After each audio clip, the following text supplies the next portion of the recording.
song you're in love. Do you want me? Do you want me to? To believe in you? Just no matter I do. Do you want me?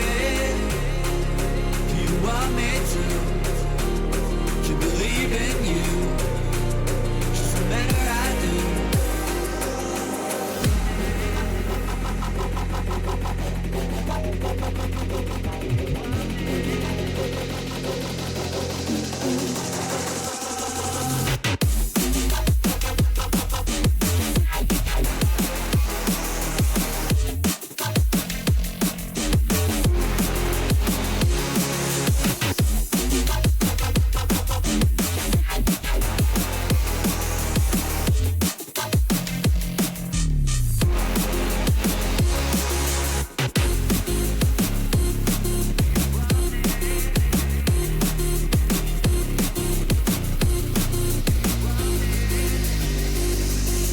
Believe in me.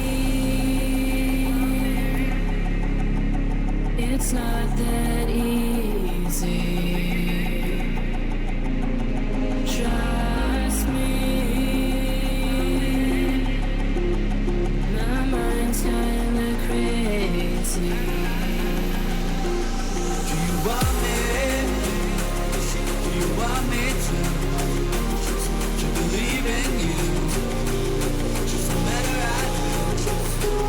Do you want me? Do you want me to? To believe in you? Makes me feel so alive.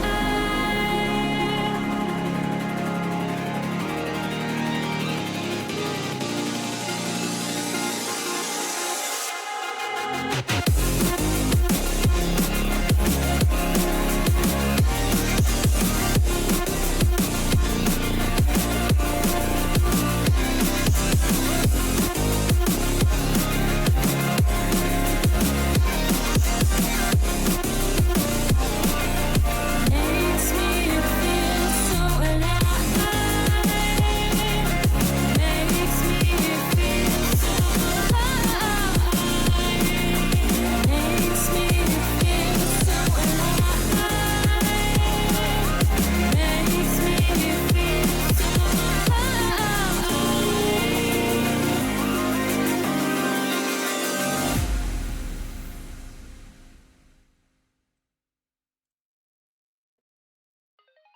Hey everyone! Welcome and welcome into stream. Oh, maybe that's a little quiet music. And that's maybe a little too loud.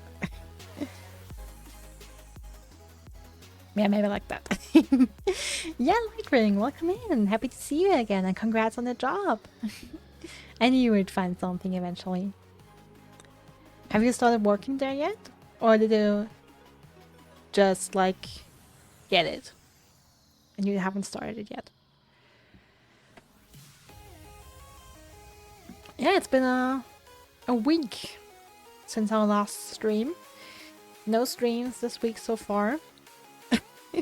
Unfortunately, last weekend... Sorry, Tuesday. Oh, how's it been? Feel free to tell me. While I just fill you in. I've had a bit of a stressful week, I guess you could call it. Stressful gaming wise. The thing is,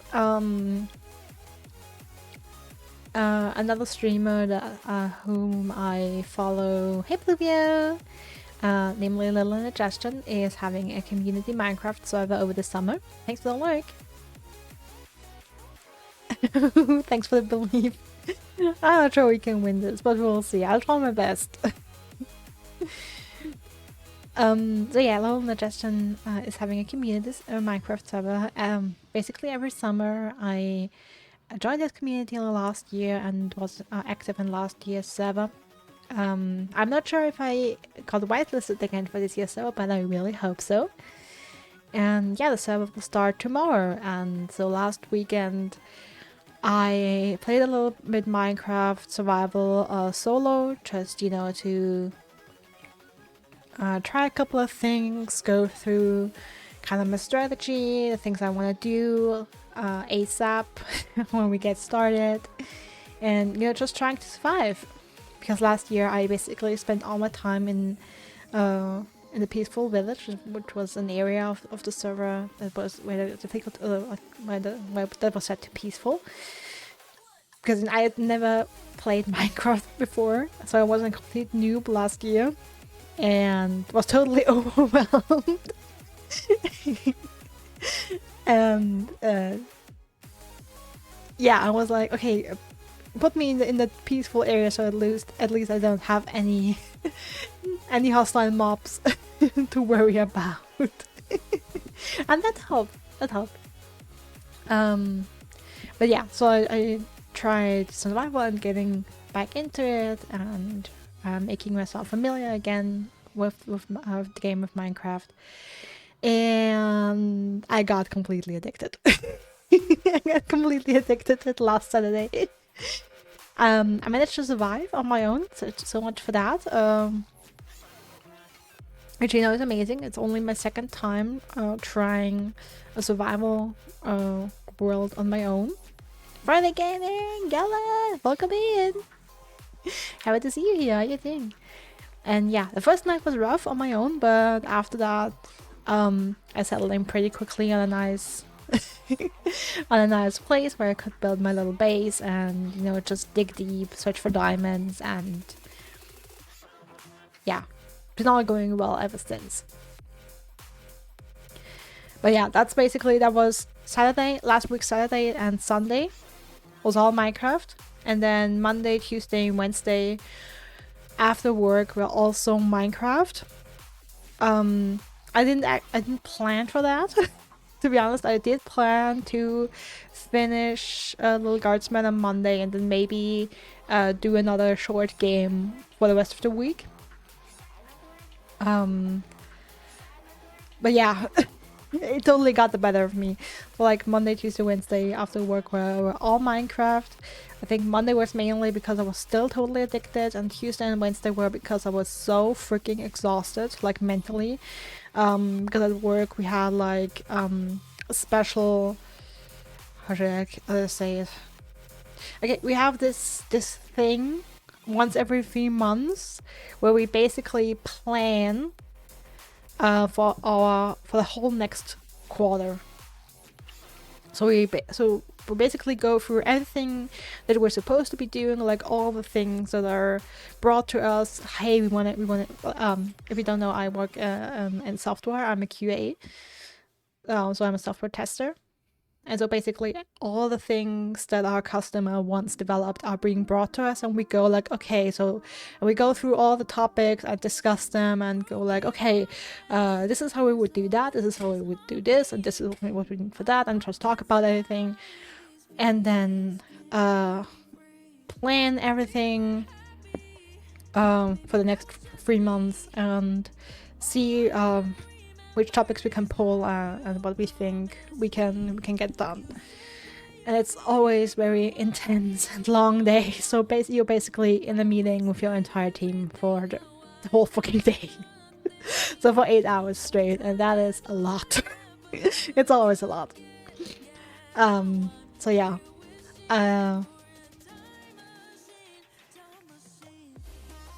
And I had hoped I would have still some energy left to stream a little bit, but it was like no. Sounds what it's probably sounds worse than it is. In the moment it's okay, but just after work you're like drained. Mentally you are so drained. I mean, it's important that we go through it and plan in advance. But yeah, it's just 2 days that absolutely drain you. And I didn't think that I would be capable of making good decisions in Lil Guardsman and actually win a war. So instead I also played Minecraft and basically spent, like I already said, another 2 days just binge watching The Simpsons and playing Minecraft on the side and just digging. That's what I love most about Minecraft, is when I need something to play without thinking, where I don't have to put any thought into it. I can always go down to negative 59 and dig for diamonds, and I can do that for days. Just either put on some kind of show that I can binge watch or on the side, or put on some lo-fi or some music or something and just dig, and that is just so relaxing.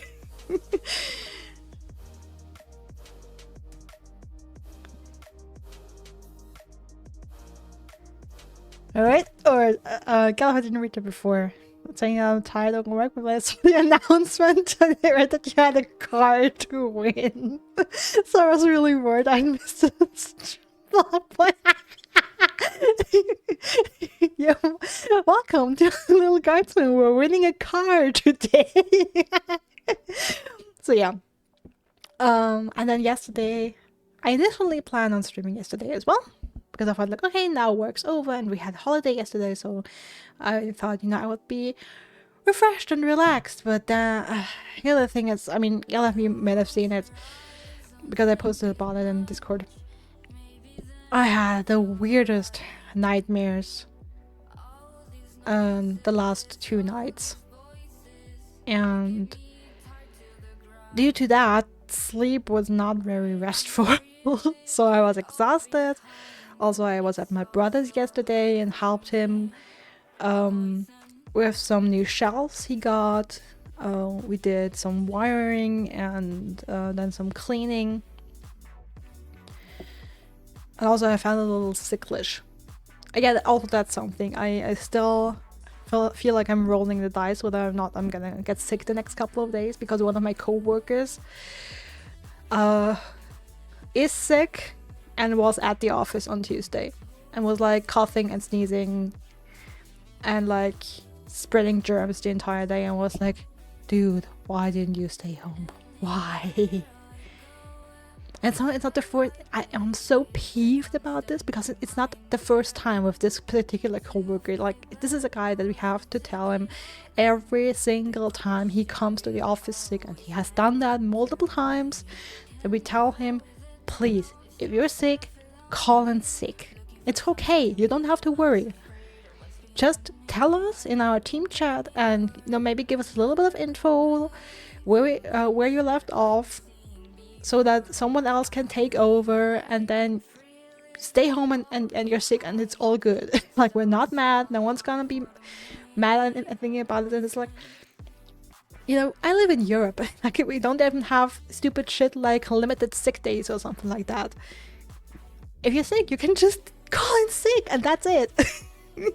Like, there's no repercussions, no negative outcomes.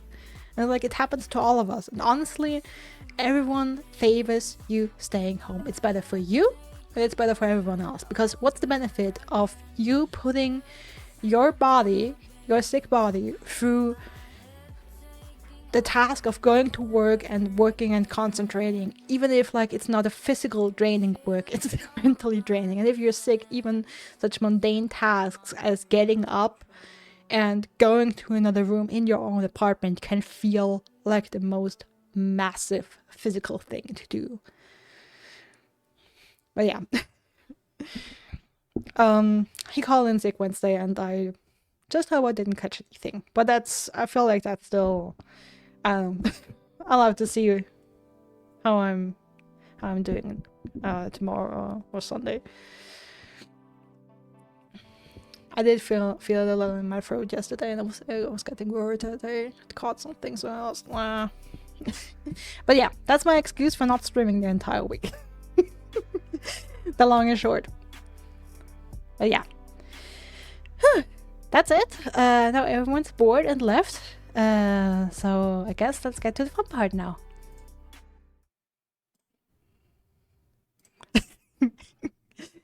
Excuses. There we go. No, wear a car. Well, we'll see. We'll see whether we have the car. Also, we're 75% done. Let's hope we can get the remaining 25% today. No, we will. We actually will. Even if I have to stay up all night, we will. We'll get that.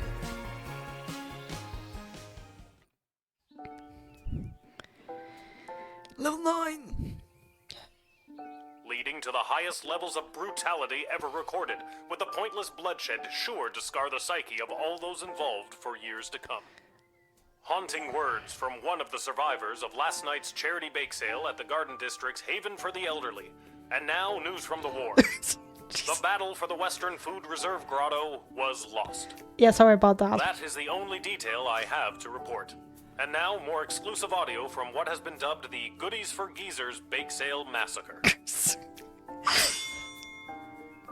Dang! That's my banana bread. What was that? Speak up.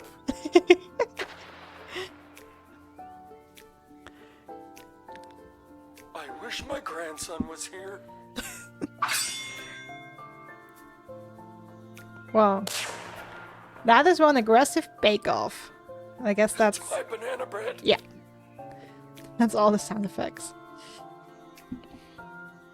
Yeah, sorry about that, by the way. We, yeah, good morning, Gallop. We're awake now. Woken up with the most... Oh, a letter. The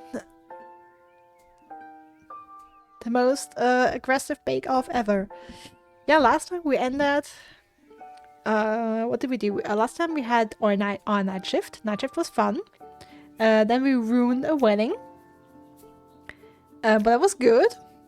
And we entered part 2, where the Sprawl is at war with the kingdom of Petrarch. Not so good. And unfortunately, our choices in who to send to the battlefield, as we just heard, made us lose the battle. Or a battle. I'm guessing there's more to come. And I hope that one lost battle doesn't mean we automatically lost the war. Yikes. Hey, a letter arrived from Dad. Oh yeah, and that's at the front. That's in the trenches. Dear Lil, thanks for writing back. Your letter really made my day. Hearing you and everyone back home are doing so well made me sleep easy. So easy, in fact, that I missed the morning bugle and was late for roll call. Boy, was I in trouble. And because I wasn't there, I got stuck with mechanic duty for the next big battle. Okay. We'll have to file that piece of information away. Last time we had the choice between writing a positive letter to our father or an honest one, and we decided to be positive. They say this time it'll be fought in the air, and it's my job to help repair the planes. Oh boy. Don't tell anyone, but I really don't know what I'm doing. Okay, so we But have... your grandfather on your mother's side was a master mechanic, and I'll always remember the words he said to me on my wedding day. If your wife doesn't find you handsome, she better find you handy. So I guess if I investigate each aircraft that comes my way, I'm sure I'll find something to fix, and then help win the battle. Thanks, Granddad. That goes for you too. If you draft any would-be airmen, make sure there isn't anything on their end that needs fixing first. Okay, make sure there isn't anything on their end that needs fixing first. Oh boy. Anyways, I better go. Draw me a line again, will ya? But this time, maybe don't write such good news. If I get in trouble one more time, who knows what'll happen? Sincerely, Dad. I love how he spelled sincerely. I'm so glad he's okay. I'll write him another letter tonight. Oh boy. The Royal Writ. My spies have informed me that there is increasing dissatisfaction fostering dissent within the enemy's inner circle. Do with that information what you will. Ash. That reminds me of a line or a conversation in Game of Thrones, I believe, season 2. Spoilers for Game of Thrones. If you haven't seen it, maybe mute the stream for the next, I don't know, 30 seconds or so. But yeah, it's during the War of the North when they're riding against Winterfell, trying to like at first they're riding against not against Winterfell, Ryan towards King's Landing at first to save Lord Stark, and then after he's dead, just for revenge, I guess. In short, it's much more complicated than that, of course. And spies inform the leaders of the North that there's dissatisfaction fostering dissent in the Lannister army, and then the response from, I think it is from one of the high ups on the table is like, yeah, and I'm sure the Lannister spies tell their leaders that there's dissatisfaction fostering dissent in our army. Like, we're at war, motherfucker. They don't say motherfucker, but like, we're at war, dude. Like, no one's happy about the situation. But yeah.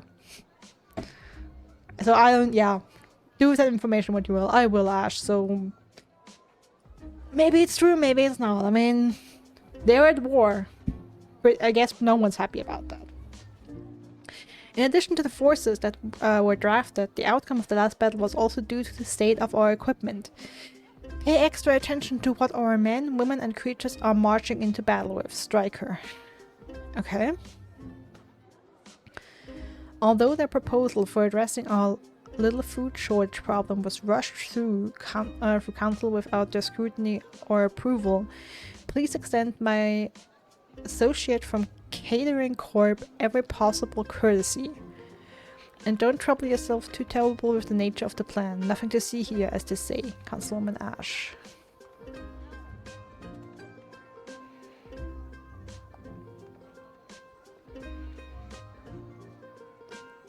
Okay. Guardsman Randy has been brought out of forced retirement. Oh, Randy's the one, that got fired at the beginning of the game. Just three payments short of paying off that new catapult, remember? To supervise our food stores. Welcome back, Randy. Middle manager Mike Milroy. I may have stolen a deck of tarot cards of an old wandering nomad type woman. So far, everything I've predicted has come true. Now the old bag yelled something about a curse if the cards were overused. As I was running away, but I'm sure it's nothing. Look at me. I'm batting 1,000. I've got all the answers. Call me now. Malcolm, fortune teller to the stars. By royal decree. Interesting.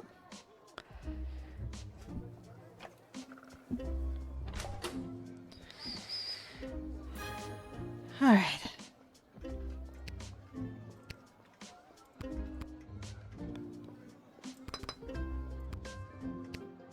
Let's fill in our crystals.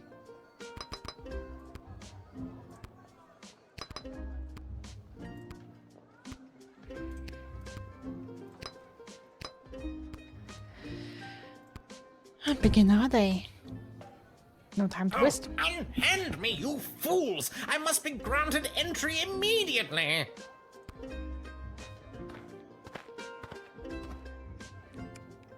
Hear ye, hear ye! I have come to relay the terms of the immediate and unconditional surrender of the sprawl to the Kingdom of Petrard, as dictated by His Royal Highness Prince Phineas Pomp, heir to the throne of Petrard. Prince Phineas, son of King Phineas and Queen... Stop was it. daughter of King Fangil, son of Queen Emilia, daughter of King Rupert, son of Queen Talia, daughter of King Salvatore, son of Queen Fenibel. Yes, I know who he is. Remember? I told the princess not to marry him, and I'm feeling better about that choice by the second. Yep. Let me in, peasant, Princess Desdemona. Peasant? Wow, I didn't realize you were royalty. Well, I'm not. So that means you are also a peasant, right? Hehe. And it's Queen Desdemona now, so put some respect on her name. You tell him, Lil. Very well. Let me in. Person of equal social standing. Queen Desdemona will want to hear what I have to say. What do you have to say? This guy comes from a hostile enemy nation. I'm not sure I'm buying what he's selling. I don't think you were talking to me, but you're wrong. I'm selling the straight goods.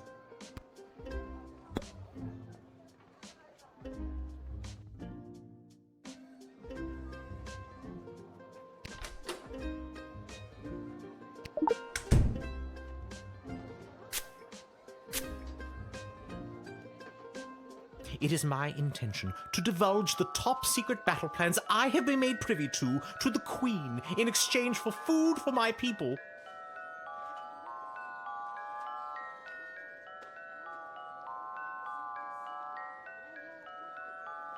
Oh, okay.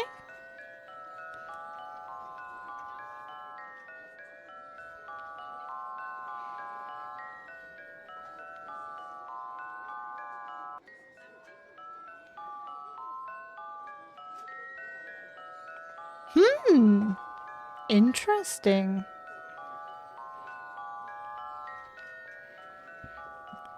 Thing is, we don't have that much food ourselves, but We are starving, and if the Sprawl can help us, I will be sure to help you end this conflict to the best of my abilities.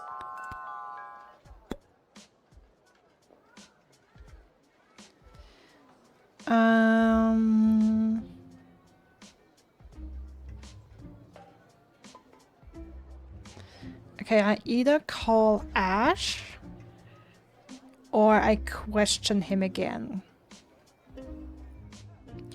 You know, at first I wanted to throw him into prison, but if he really wants to talk, the thing is, we don't have that much food ourselves, so I'm not sure if that's gonna work out. It's risky. You know what, let me call Ash. Terms of immediate and unconditional surrender, is it? Let them in, but make sure you know exactly what is on their mind. You know what they say, keep your enemies close, and your friends so close you're practically kissing.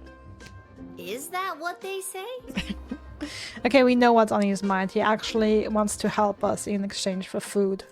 Sure is, and I should know. I have a lot of friends.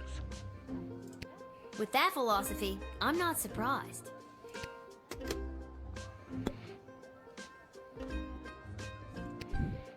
Okay, you know what? We'll see how that works out.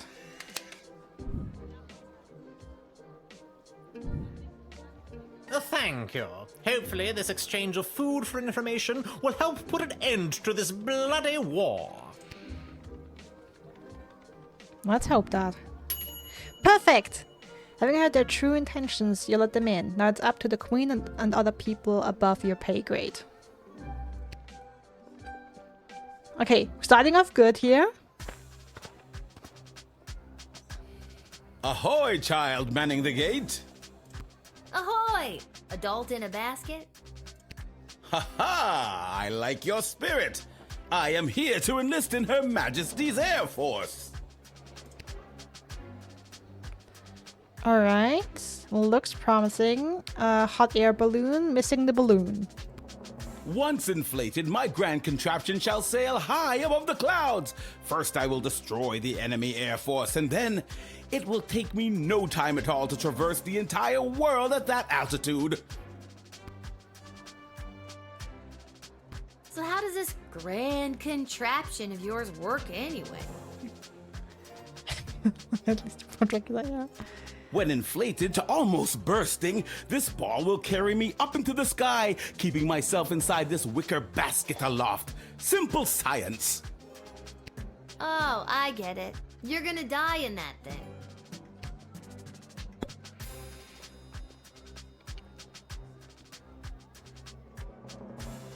Okay, so the thing is, will be a hot air balloon a good choice?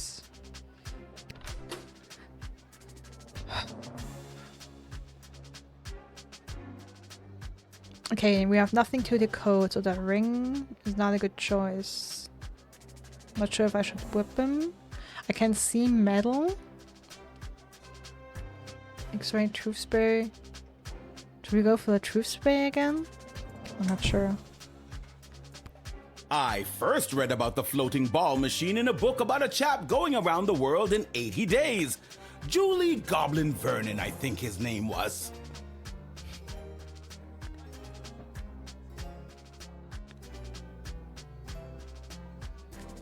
Actually, Galef, you're right. Not just in the basket without the balloon, but the fact that he just arrived in the basket as is. Like, I really imagine him now not stepping out of the basket and carrying it around, but like staying in the basket all the time and, I don't know, moving around with it somehow. Exactly, we didn't see a walking carrying animation. Didn't see it, so it didn't happen. Around the world in 80 days. Haven't read that yet. Haven't read anything by Jules Verne, to be honest, but I really want to. This was many years ago, mind you, so I figure doing the same in 79 days should be a piece of cake. A new record, I'd wager. Mm-hmm.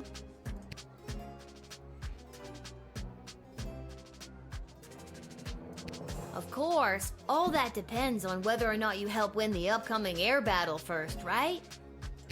Obviously. That is definitely my top priority. Okay, that sounded like it wasn't. I have doubt. Yeah, me too. Okay, the thing is, the fact that he took it from a book and it's basically a new invention makes it sound really, like, untested.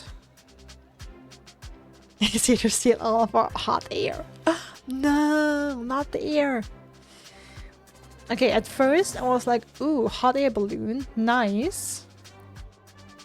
But now I'm having severe doubts. Like, I took the idea from a book, from a fictional story, probably never tested it out. Cares more about breaking a record, not about winning the battle. We don't know what aircrafts like we have on our side. Maybe the balloon would get in the way or would be too slow.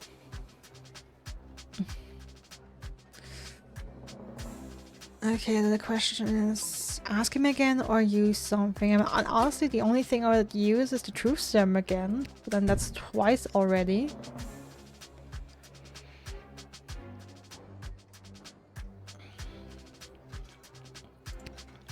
I mean, I either use the truth serum again or just interrogate.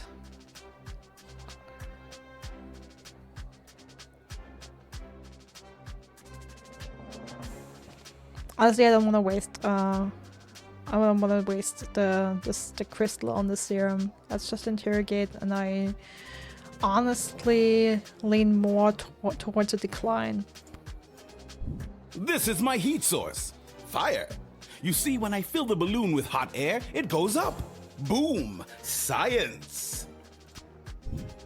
You can't just say, boom, science, and expect it to work. Do you actually think that tiny lighter is going to be strong enough to inflate a balloon that big? Okay, yeah, no. Yes? Why? Do you have something more suitable? No, I don't. Don't look at me. I got no candy for you. I wonder if we could have something.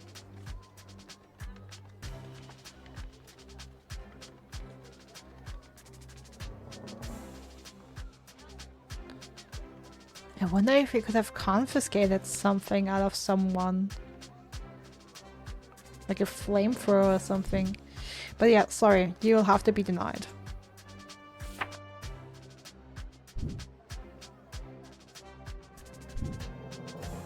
Alas. Now I will never prove myself to those bastards at the Royal Academy Club who doubted me. Instead of glory in the air, I shall retire to the countryside. Perhaps if I lay low and gather stamps from across the globe, I can convince them that I did in fact make my grand journey and traveled around the world in 79 days. Yeah, try that. Good luck on your weird side quest.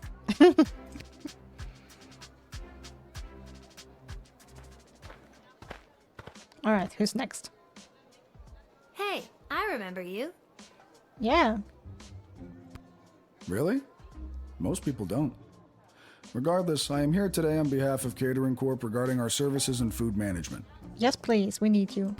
We are prepared to oversee the appropriate distribution of the Sprawl's food rations up until the time when this war is resolved in favor of either side. Very heroic of you to volunteer aid.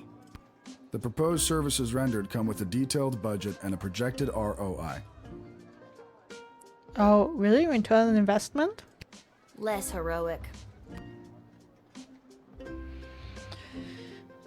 Um...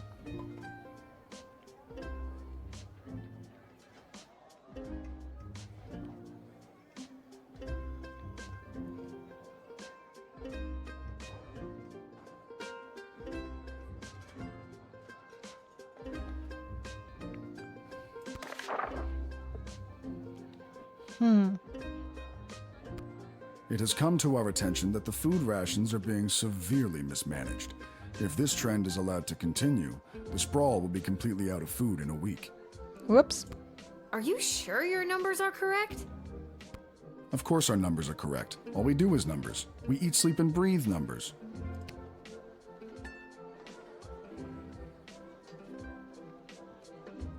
Maybe you should quit hoarding all those delicious numbers for yourself and send some to our hungry soldiers. We would if we could. Okay, so the thing that Ash put in the royal writ sounds very suspicious. This whole thing of like the plan was rushed through the council without proper approval, nothing to see here.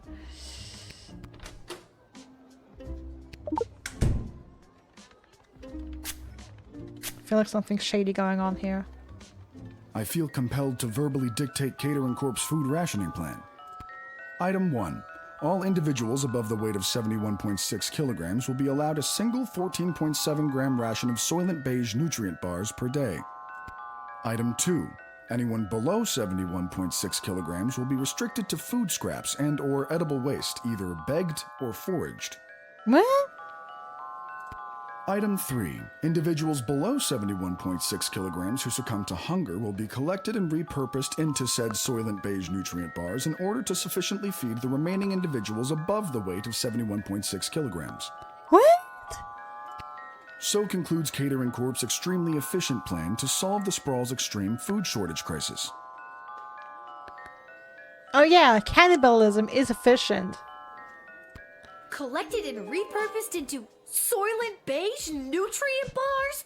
Oh my god! I've got to tell everybody! Soylent Beige is people! Not just people, it could be goblins or ogres as well.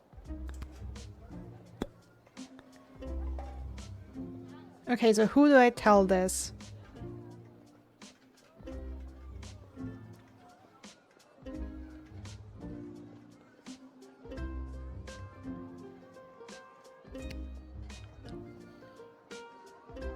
I feel like I should call someone. I'm not sure Ash is a good call here. Should I call Striker? Or Malcolm?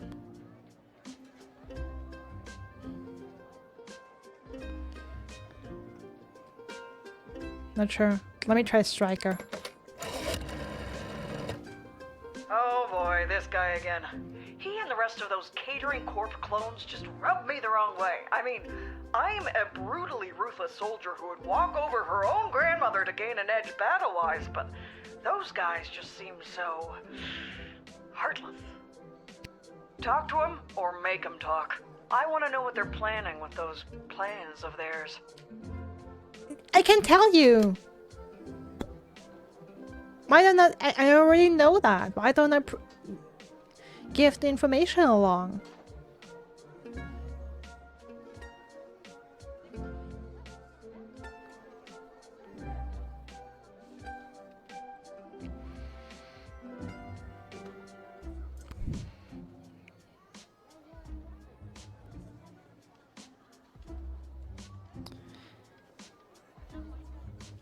They really expect you to call first thing every time.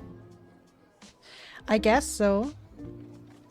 I mean, you know what? I'm gonna deny him and then we'll see what kind of rating we get. Maybe we replay this guy. Yeah, exactly. I was thinking that as I'm well. not gonna let you in to turn our people into food. Yep. But what about, No! again, not exclusively people? We're open to all creatures. Just no. No. Hard no. Okay. Still four stars. We discovered Catering Corp's nefarious plans and stopped it in its tracks. I mean, people are still starving, but 4 star.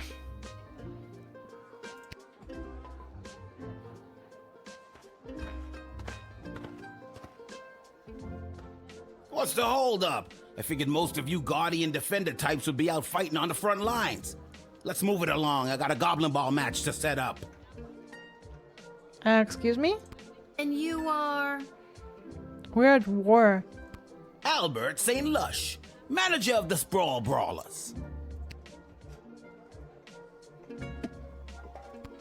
I didn't think any more home games were being played this season. You know, because of the siege of the Sprawl, the threat of invasion, and the ongoing war that could destroy us all.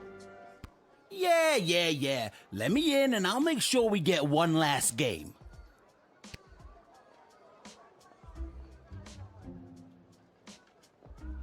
You sound very confident about that. What's not to be confident about? I'm a Goblin Ball manager. I've been managing Goblin Ball since you was in diapers. Besides, I've got a plan how we can get a game going. What's that plan? Okay, I've gotta know. How are you gonna field a team for a Goblin Ball match? Most of the choice players from the Sprawl Brawlers are out fighting on the front, protecting the innocent, blah, blah, blah. My plan is grab the best looking prospects from whoever we've got defending the walls, load them up with, how do I say, confidence, and put the team together. Easy peasy. Load them up with confidence? More like load them up with drugs.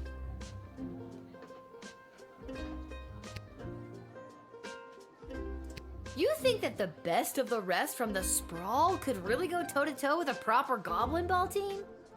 Absolutely. And just between you and me, I think there's a chance we may have the better team. Wink. You didn't actually wink, you know. You just yelled the word wink.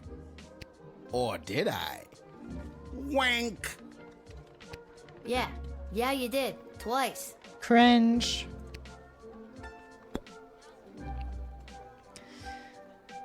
Okay.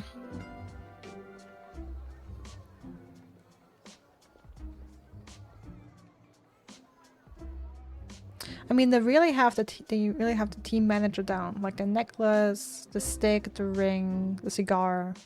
This guy is loaded. Can I confiscate something? Like all of it?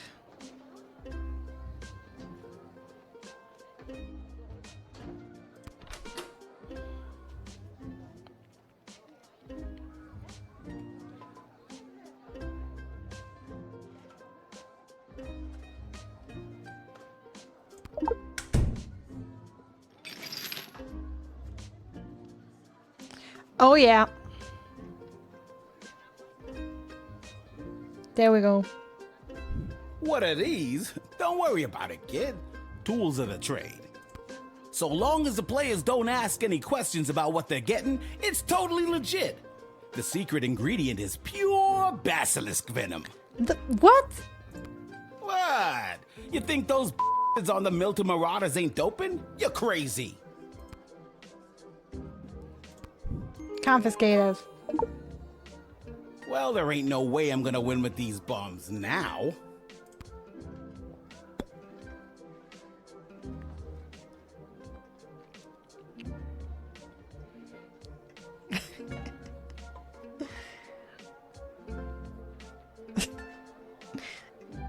Yeah, not that shocked. more shocked about the F-bomb. Alright. Okay. Now what should we do with him?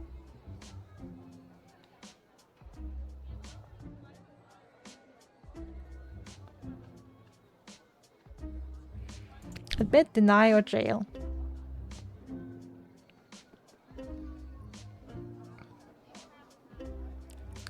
Let me go with jail. What? You can't arrest me. I'm a Goblin Ball legend. Look, can I level with you?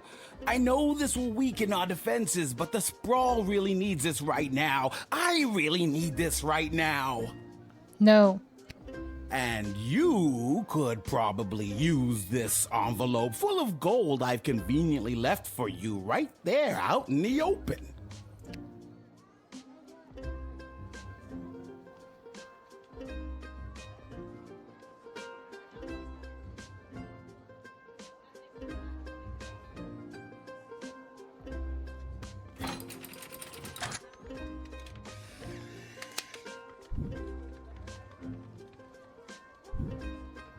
Your daddy would be so disappointed how you treated one of his heroes. Nah, he's a good, honest man, unlike you. My dad's gonna be real proud of me. Now you're heading to jail. Oh my god! It was absolutely the right thing for the Sprawls to spread thin resources, but now there won't be a Goblin Ball game. And where's the fun in that? You will not be able to visit the arena. Capital G Friday Gaming. Okay, so far, perfect 4-star scores. I mean, yes, we won't have a Goblin Ball game, but also our defenses won't be weakened. And that's what my priority was. So the thing is,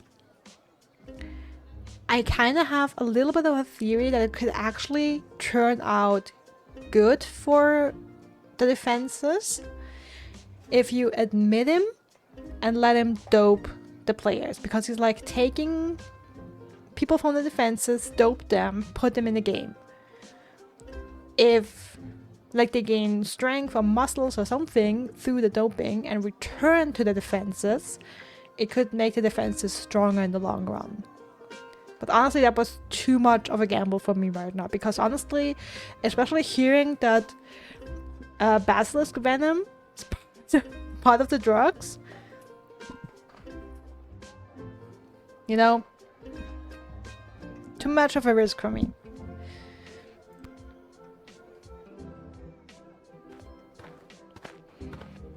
Okay. Echo! Echo! Oh my god, what a lame joke. What is? That your name is Echo and Echo! I hate myself. Oh yeah. Please don't tell me you're applying for the Air Force.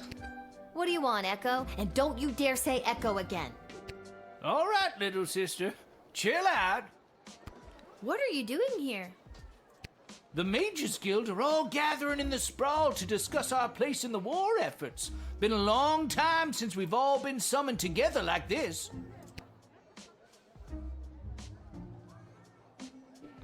Who summoned? Who summoned you? The High Council of the Mages Guild summoned their membership by sending a glowing green light into the sky.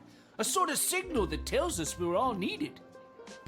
I get it. The mage signal. Good thing you were looking up. You're telling me?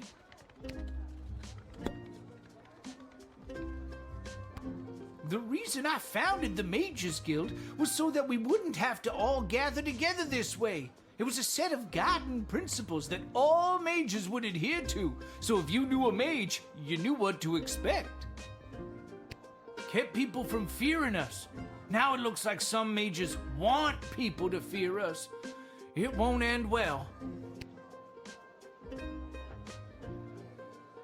That sounds to me like a good thing. A set of governing rules to make sure people feel safe?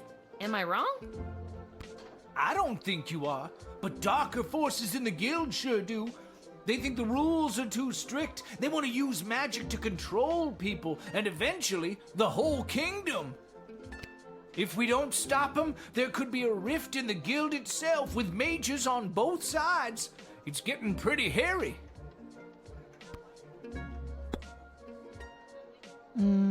Trouble brewing in the Mages Guild. These power crystals are what changed things.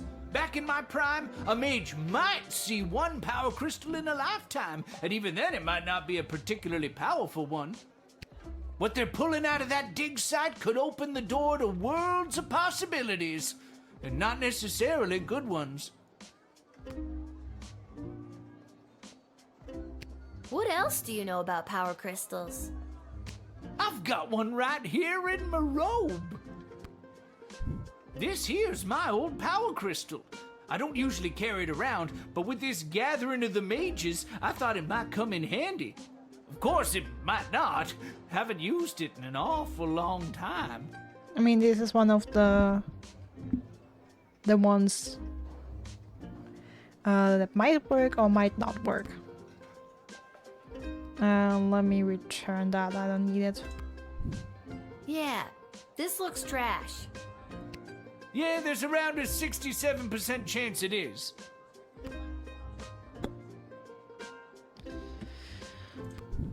Alright, I mean, let's admit Echo.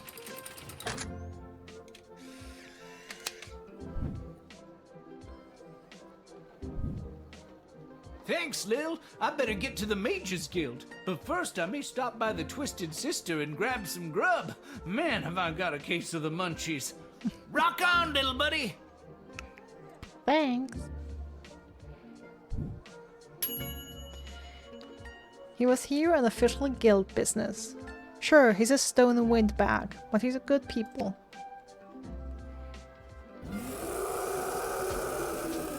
A massive, monstrous war?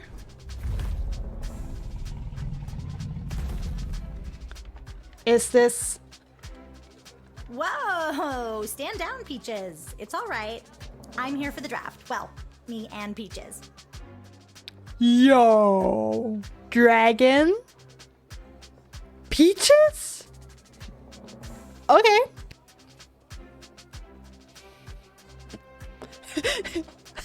How scared Lil is. You can communicate with... Peaches. Uh-huh. She's really good at taking direction. Sometimes. I'm still getting the hang of it.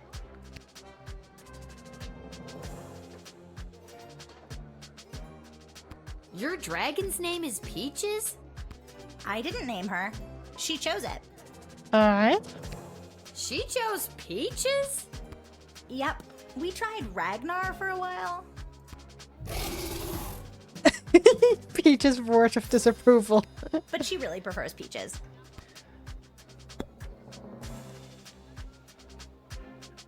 Alright, My dad says that it's unlikely that we'll be called into the fighting today, as the enemy forces aren't really known for their air support. But I'm still really scared. I ride Peaches for fun. I'm no combat specialist. But I am here, ready to be counted if the Sprawl needs me. Or, more accurately, if the Sprawl needs Peaches.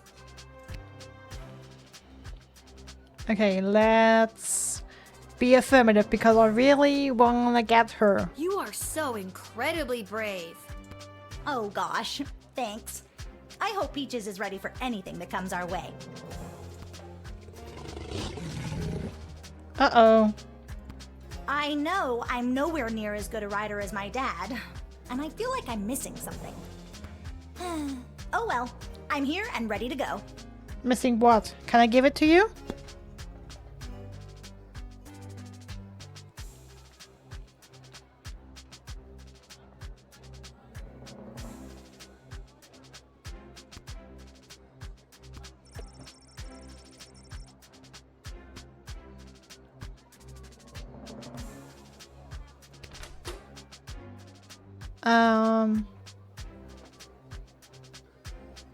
Missing something, missing something.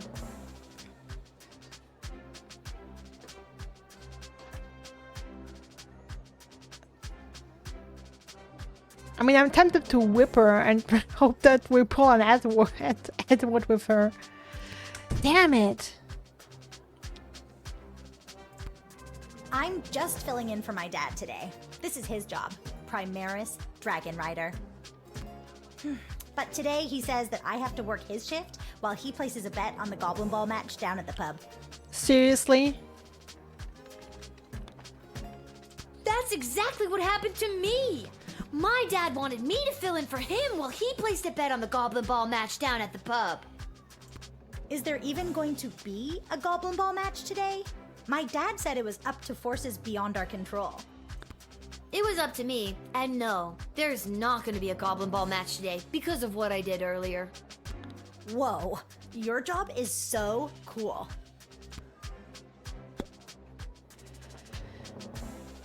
Okay, I know she has some insecurities, but I want peaches. And I hope that this is not a mistake. I so hope that this is not a mistake. I hope it's so bad. All right, kid. I think you'll be a welcome addition to the Sprawl's forces. Really? Yes. Absolutely. It's something about your character, your moxie, your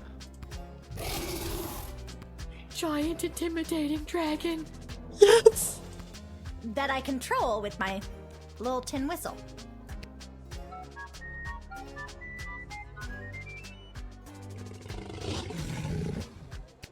Have fun in the war. Oh boy. Oh Jesus. Attention! Second Lieutenant Wilbur Caboose Orville, reporting for duty. Are you talking to me? Ma'am, yes, ma'am. I have come from the training grounds at the GLA with the finest triplane that Goblin Engineering has to offer, and I am reporting for duty to join Her Majesty's Royal Air Force. Okay. Seems promising. Plane looks good. Nice spot. Is that your plane?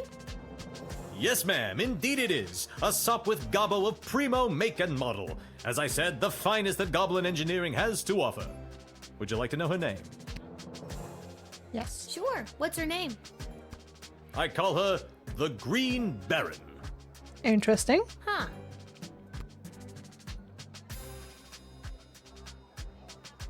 Goblin Collings playing the Green Baron. Okay. I don't know much about planes, but I know what I like, and I like it. Ha ha, bully.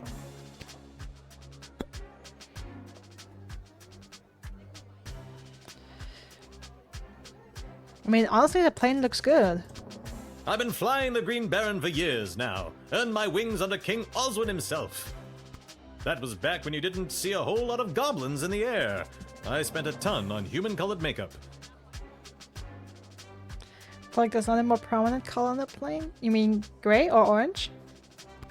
She's a good plane and true. It's what's inside that counts. Wink. Not the wink again. You don't say wink, you just do it. What's inside, Willie? That's where the Goblin Engineering really gets to shine. I'm not at liberty to say exactly what it is, but rest assured, it will blow those bastards away. Haha. It's a bomb. You're describing a bomb.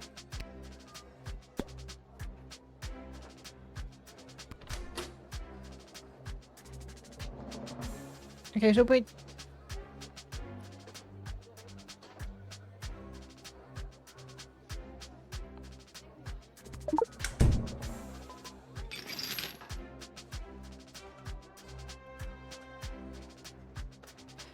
Yep, a bomb. Ah yes, that is the finishing touch. Julian down at the GLA equipped the plane with it this morning. I don't think he was an engineer, just an enthusiastic volunteer. She's a large bomb we call the Inside the Park Home Run. That's an atomic bomb. It looks really heavy. How does the plane fly with that? Well, I haven't tried flying with it yet, just taxiing along the runway at a sensible speed.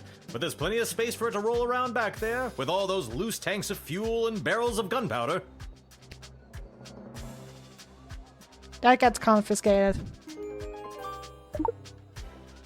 Well, there's no way I'm letting you in with this. I wouldn't want you to roller through the streets with this inside the park home run in case you end up inside the park and you know, kablooey.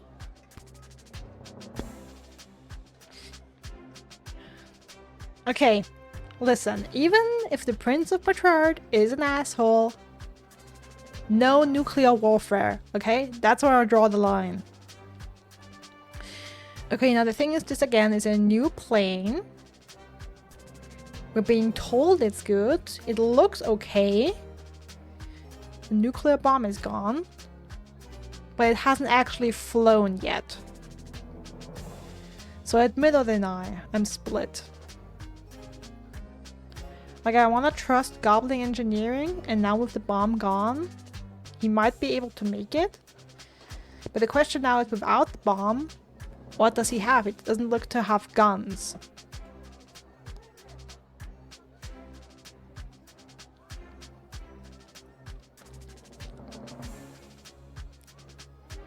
I'm not sure.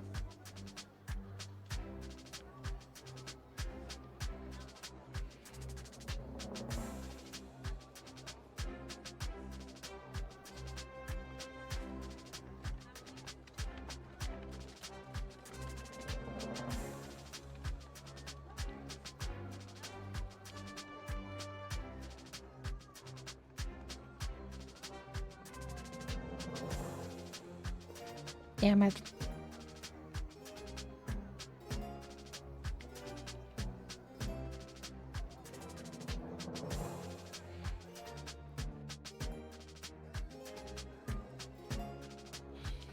Okay, listen.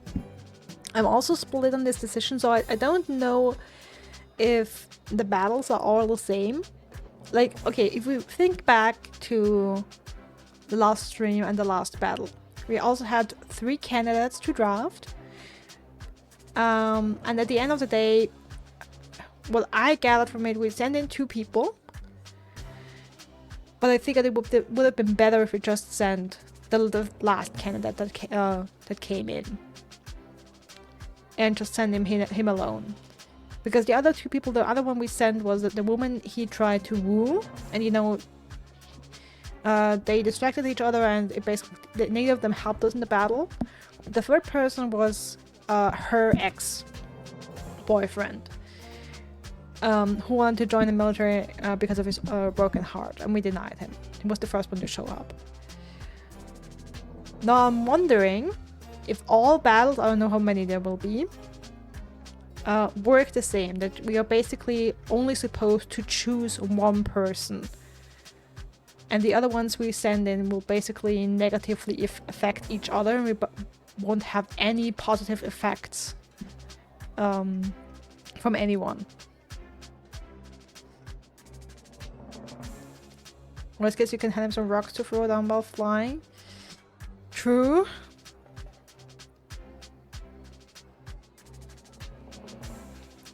Or, you know, the plane could be trash and he could crash into our own troops. Or into a hangar and destroy something.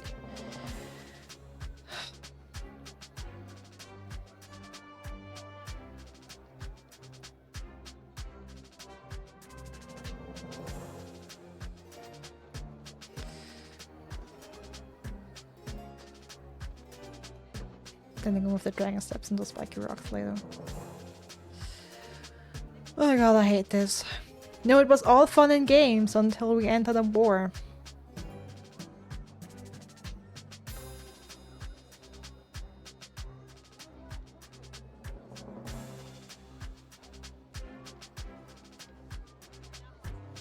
Yeah, sorry. I'm not trusting a newly built plane that has never flown before. I'm sorry.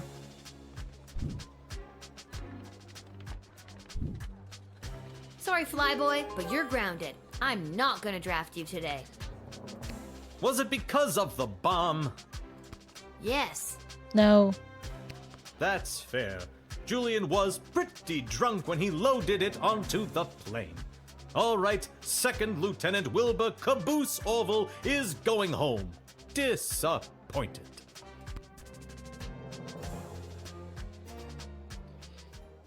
Oh boy.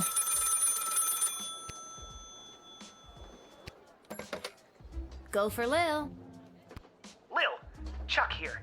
I need you to get your butt down to the Goblin Liberation Army headquarters as soon as you can. What's up, Chuck? My wife, the princess, queen, still not used to that. She has me deploying various non-human agents, groups, and creatures to help with the war effort. And we've discovered a mole. Oh no! Like a mole. Not like a mole person. Well, I guess it could be a mole person. We're really not sure at this point. Can you come down to the GLA headquarters and help me sort this out? Oh fuck. I'll be there as soon as I'm done my shift. Thanks, Lil. I'm sure you can help us identify the traitor in our midst. Yep, sounds like something I'd be expected to do. I want to cry.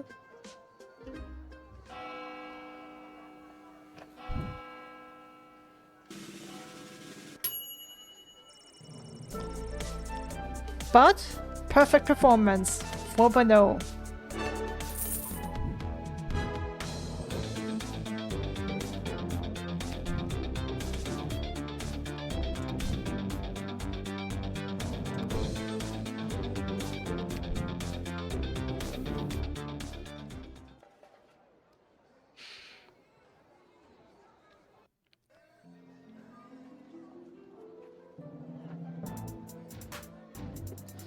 Alright, let's head to the GLA.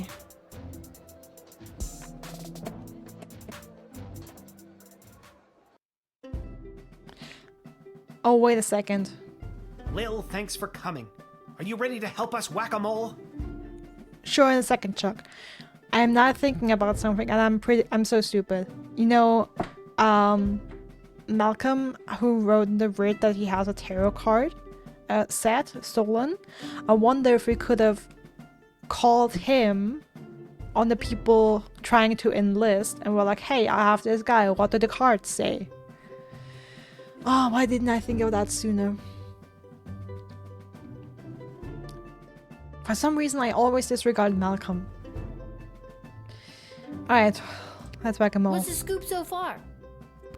Yesterday, we captured an enemy spy who confessed that they were meeting with their informant, who is part of the GLA.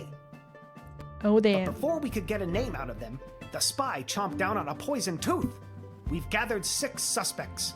One of them is definitely the traitor, but so far they're all sticking to their stories. Couldn't you just get a mage to put a spell on them? Or better yet, I could go get some truth spray from the shed and be done with this in a flash. Good thinking.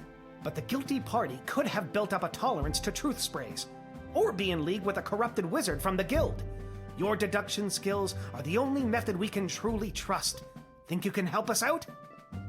Well, I have done this once before, but it was a low-stakes situation with my little friends. I guess I'll see what I can figure out. You can interact with each of them twice. They'll just repeat their stories after that.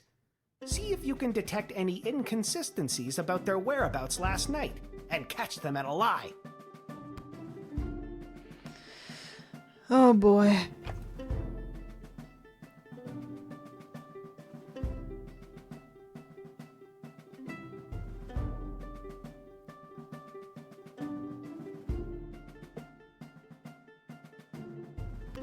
Last night, I was here with Chuck organizing flyers for the war rally. You can ask him yourself, but if you're looking for a mole, look to my left. They're literally a mole. What more could you ask for?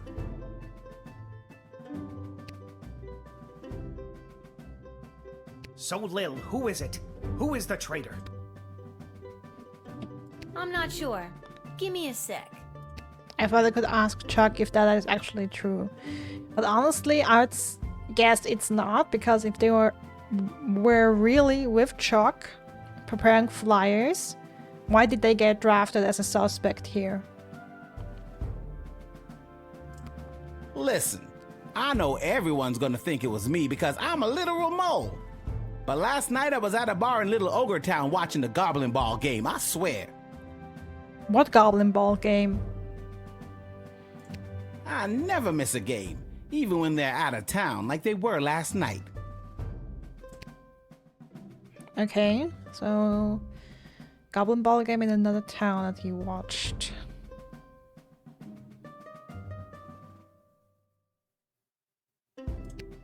I was at a friend's house. A friend who was out of town. I was at their house while they were out of town. They asked me to water their plants while they were out of town. It's the truth. Uh-huh. I know where I was last night. I was at the big game happening downtown, but I'm more concerned about the big guy to my right.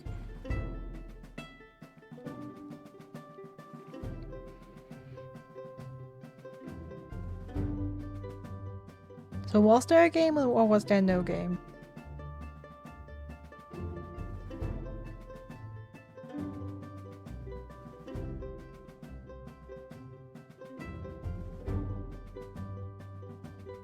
Have you ever met a troll you liked or even trusted? Something seems fishy about his story, if you ask me.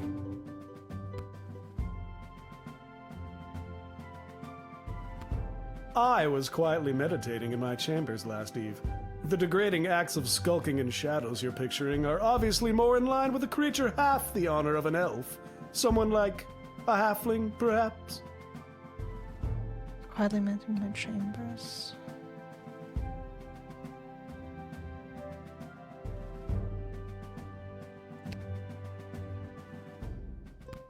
Last night I was attending my sister-in-law's cousin's nephew's birthday party. It was quiet down by the Goblin Bowl arena, with it being an away game and all, so I didn't see anyone on my way home.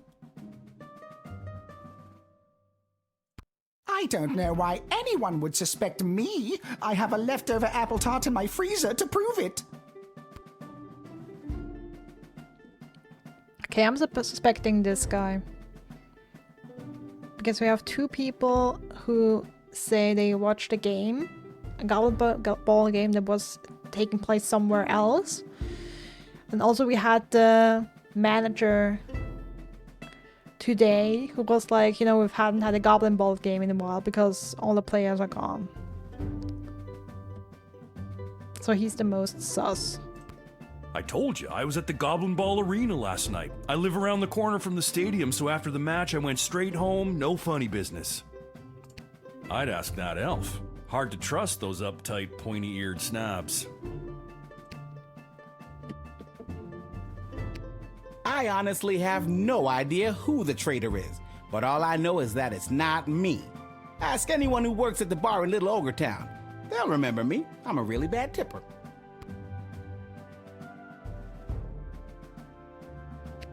Listen, I know everyone's gonna think it was me. I never miss a game, even when they're out of town.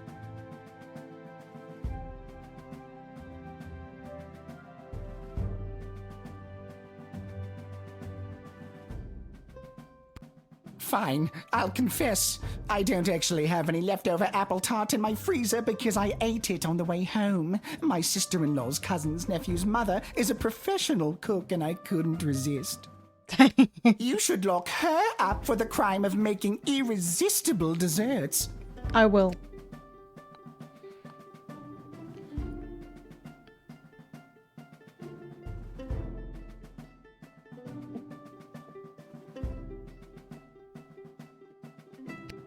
Chuck will vouch for me. I was here. I've got Brawler Seasons tickets, so some nights I'm at the arena, but last night they were playing out of town. As to who the traitor is, I don't know what else to tell you. Don't overthink it. They're a freaking mole person. You're looking for a mole! Come on! Okay, no. I mean, we have three separate... I'm a little confused why he is on the list of suspects when Chuck could literally clear his name. That's kind of throwing me off, but we have three separate people telling us that there was no Goblin Ball game last night. So, Lil, who is it? Who is the traitor? I think it was...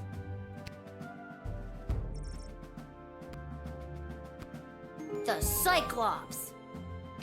What? Why me? Because you claimed you went to the Goblin Ball match last night, but the Brawlers played an away game. You're clearly lying. Very clever, little girl, but it's no matter. You and your kingdom will burn, and out of the ashes a new glorious nation shall be born. Take them away, Carl. Alright. Got that. Good work, Lil. We couldn't have done it without you. We'll make sure they're properly punished for their crimes. Okay, that was easier than I thought. Oh, just one more thing before I go. Columbo! Yes? I got nothing. I just always wanted to say that. I love Columbo. Nice reference. Throwing that in. What else do we have? The Sharp Twisted Sister. While I'm trying, we'll see in a minute here how my recruiting has done. If I did good recruiting the dragon. Or if Peaches was a bad choice to enlist. How are you holding up? Not too many game overs today, Garbs. I'm not really sure what that means, but maybe I've got something for it.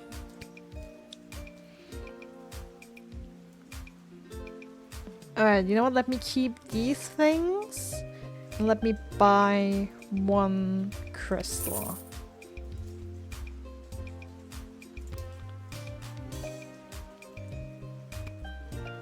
Because we did use a couple today. Let's see who we have in here. Oh, hi, Lil. Back home after a long day's work? You know it. What a laugh. You, a working stiff. It's a riot. Hey, Arda, you got a pen and paper? I want to send my dad another letter. Gabby asked at face of someone you could trust with a nuclear bomb. Sure as hell. Oh, sure. Here you go. This time, I really want to cheer Dad up. What kind of joke should I tell him?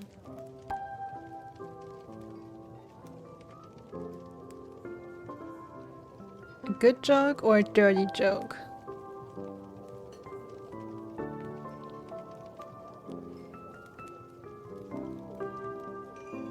I'll make it a good joke. Yes.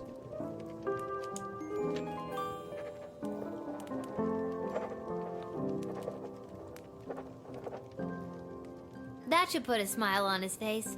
Thanks, Arda. Can you send it for me? My pleasure. I know how much your dad loves to hear from you. Thanks, Arda.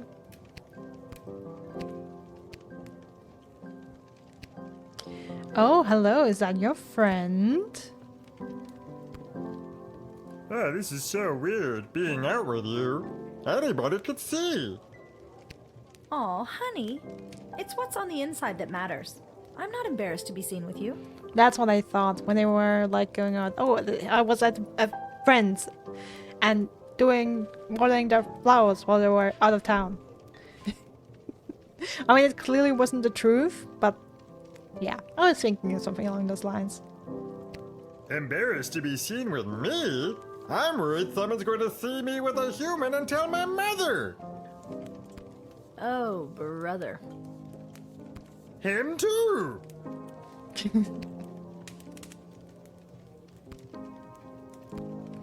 Echo! The Mages Guild is gathering in the sprawl to discuss our place in the war efforts. Been a long time since we've all been summoned together like this. Okay, so this is the dialogue we had when Echo was at our booth. Let's see if we can get any more information. When was that? The last time was the only time. It was the founding of the Mages Guild itself. Before that, we were divided into factions, gathering with other mages who shared our sense and sensibilities. Jane Goblin Austin. Yeah, I'm a reader. By the way, I think so far all writers that were referenced in the game had a goblin somewhere in the name. Either like he in the second name or one of either the first and the last name was kind of twisted into goblinish things. Are you sure you're interested in hearing about more lore from this ancient stoner? Of course! Lore! The reason I founded the Mages Guild was so that we wouldn't have to all gather together this way. It was a set of guiding principles that all mages would adhere to, so if you knew a mage, you knew what to expect. Kept people from fearing us. That sounds to me like a good thing. A set of governing rules to make sure people feel safe? Am I wrong? I don't think you are, but darker forces in the guild sure do. They think the rules are too strict. They want to use magic to control people, and eventually, the whole kingdom. If we don't stop them, there could be a rift in the guild itself, with mages on both sides. It's getting pretty hairy. Thanks for the chat. Anytime, little buddy. Can I talk to you again? Thanks for the chat. Anytime, little buddy. Okay. I thought we could have the conversation again and choose other options. But it's a one-time thing. Girls, what about you? We're all thinking of your dad, Lil. Aww. I think I've done everything I need to do, but are you sure you're ready to hit the hay? Yes. Now for the air battle. We'll see how that goes. Oh, okay. First that. The Pexygate envoy, Fenton Harcourt III, delivered his message to the palace and defected to the Sprawl to live out his days manning a shop that repaired bugles and any other brass instruments that require an pursed embouchure. He couldn't be happier in his new adopted home. Awesome! The Queen was able to use the top-secret battle plans to shore up the Sprawl's defenses, which made a huge difference, at least for a few days. Having been denied entry into the Sprawl, the Catering Corp rep went back to corporate headquarters with a surplus of the food supplement bar as Soylent Beige. While the Catering Corp execs weren't pleased by the loss of his... executives. When pleased by the loss of this contract, they also weren't surprised. Soylent Beige hadn't been selling like it used to. Not since the FDA made it mandatory to display the ingredients list on all packaging. Was it the artificial flavor and coloring? The MSG? No, it was the main ingredient, human flesh. Catering Corp would have to deploy their best marketing wizards to spin a new angle on this. Good luck with that. Albert. After a record-breakingly brief trial, in which the defendant attempted to bribe the judge, the lead prosecutor, half the jury, and the court stenographer, Albert St. Lush was found guilty of conspiring to weaken the Sprawl's wartime defenses with an illegal goblin ball match. Okay, now I feel really confident about my choice here. In prison, Albert was confronted by a former player who was busted on steroid charges and was pummeled to death to the great amusement of other prisoners.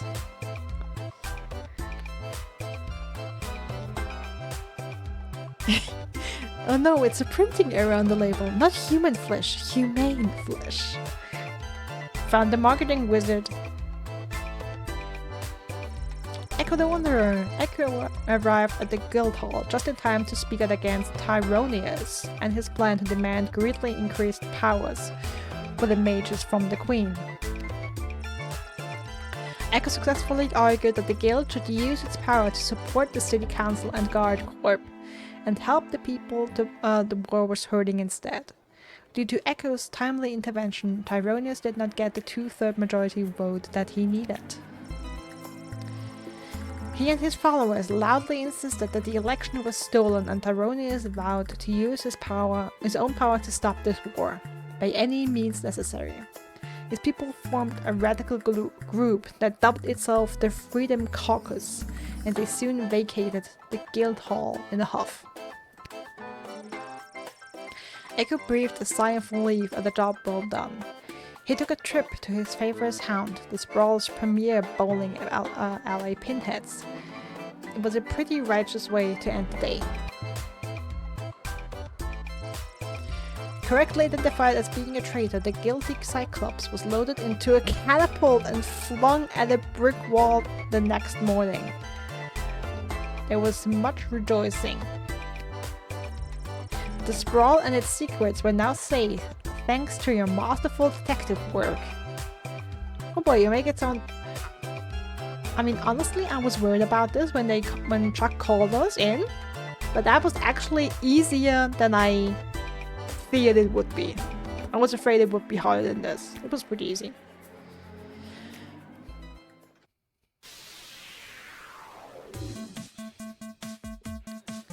Oh boy. I mean, let's go.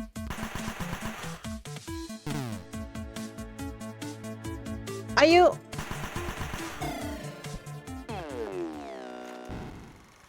Why?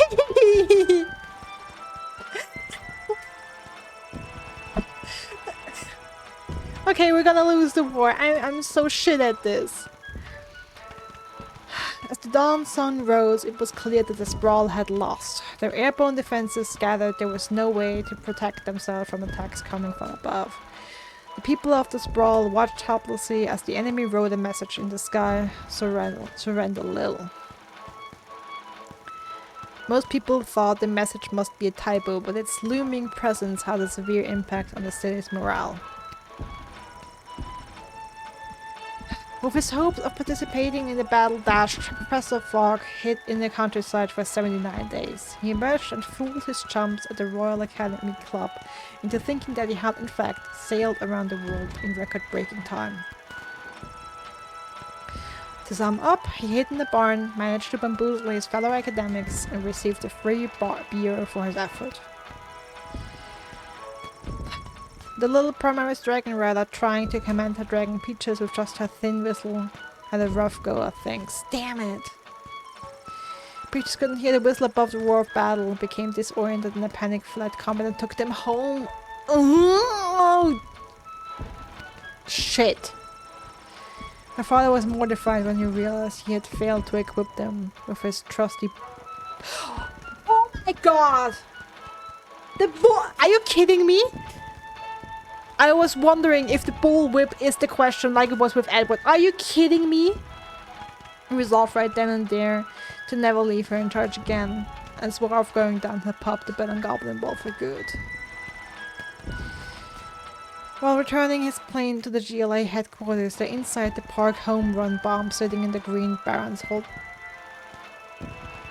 Wait, no! I took the bomb! In the Green Baron's accidentally detonated? Fortunately, he was nowhere near any public spaces at the time and there were no reported casualties. Wilbur Caboose Orville suffered a second-degree burn on his ample, some might say juicy posterior.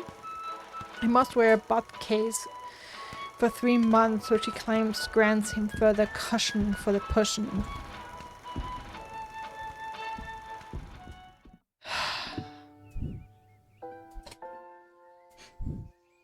I want to cry. Happy St. Swithin's Day to all our listeners. We're here live down at the parade where St. Swithin himself is set to make an appearance any minute now. Oh, I think I see him. Yes, there he is, riding merrily atop his rain cloud, throwing many barometers to the happy dancing children below. Just a reminder, because of the parade's extensive and convoluted route, many stores and services will be closed today. We'll now take the traditional 267 minutes of bagpipes in honor of St. Swithin's Day.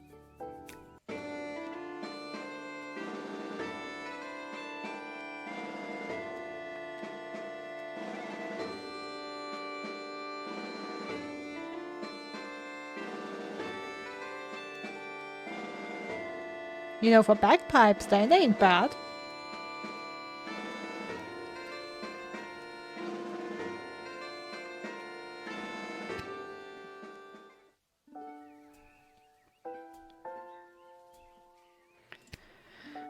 I mean, honestly, I'm starting to question if you can... Okay, you know what? No, I know you can actually win the battles because there's an achievement for it. There's achievements to winning the I guess battles. there's no letter from Dad today because of the holiday. I hope he's doing okay. I hope so too.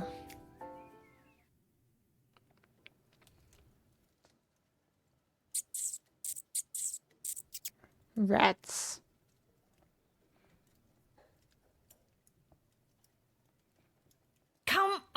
Give it back already! Stop saying that! All right, break it up, you two. Lil, what are you doing here? I live here. What are you doing here? I work here. I got a job getting rid of the rats. There's a lot of rats in here, Lamont. I'm not very good at it. These rats are pretty smart. This one stole a crystal that I found. No, I found it. Ugh. Lil, can you talk to him or something?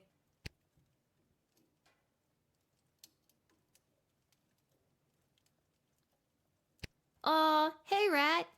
Meow. The rat looks at you with an expression that conveys that it's not only embarrassed for you, but for all humans in existence. It moves, revealing a Majorite crystal. Hey, he gave it back! Thanks, Lil. Now, shoo! Get out of here! Public embarrassment works every time. Okay, jeez. I have to go to work anyways. No, not you. The rat. Can you tell Isla and Simon that I won't be able to meet up with them? I have to clear all these rats before this place opens tonight. You might as well take this crystal.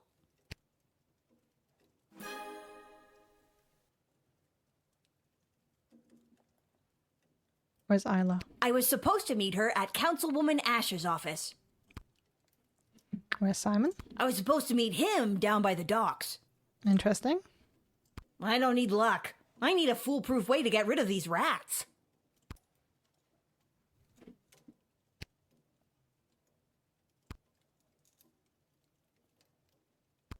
Wait a second. I could talk to the rats. Squeak! Wait, did you just say the word squeak? Uh-huh.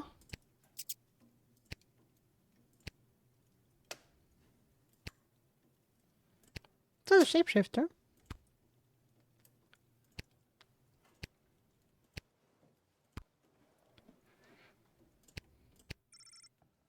This note. Dear whoever reads this note, Garby's Emporium of Wonder will be closed in honor of St. Smith's Day. Please feel free to take your business to some other establishment in town. Oh wait, there isn't one. The only shop you got. Every people in the capitalist chokehold, hahaha. Store will be open tomorrow at 9 AM. P.S. If this is Lil, I saw your hooligan friends when I wrote this note, and they've got a shift's worth of crystals if you can track them down.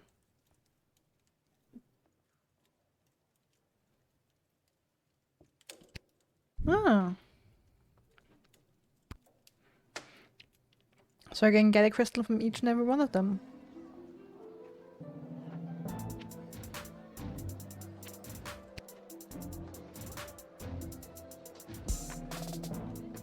Bye, Gala. See you tomorrow. I hope.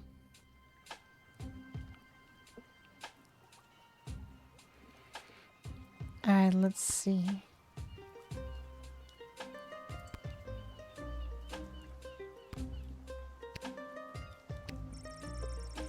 Monkey Island. Another reference.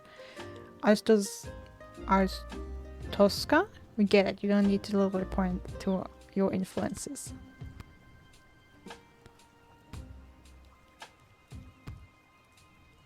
Mr. Fantastico! I haven't seen you around for a bit. My journey for the most fantastic hat took me to the countryside, where I was drafted into the war. Well, that sucks. But you're back now. Does that mean my dad is back too? Unfortunately, your father remains at the front lines.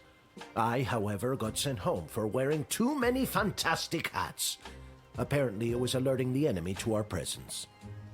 Well, I'm happy you're home, and that you got to try on some fantastic hats. But they were not fantastic enough. My journey, it continues. Also, your father gave me this letter to give to you. A letter from Dad! Yay! Dear Lil, thanks for your last letter. I really enjoyed reading it, especially that joke you told. I told it to a couple of guys, who told it to a couple of other guys, who then told it to the captain herself. and they all agreed I wouldn't be allowed to tell jokes anymore. Oh boy. I hope everyone at home is doing well. I forgot that before I left for the war, I owed my bookie some money. I put 30 gold in this envelope so you can pay him back for me. His name is Fredo. This war is tough, but they say there will be a ceasefire on St. Swithin's Day, so that's something to look forward to. But what's really keeping me going through the darkest moments is the thought of getting back to you. I love you, Lil. Please write back soon. Love, Dad. Love you too, Dad. I better write back to him. Hey, Mr. Capello, do you have a pen and paper on you? Fantastic or otherwise? Of course, child. Dad got a little mushy at the end of that last one. How should I respond?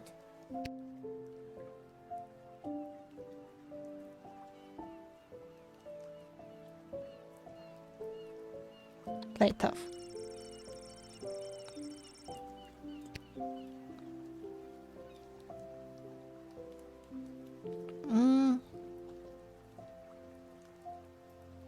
Yes.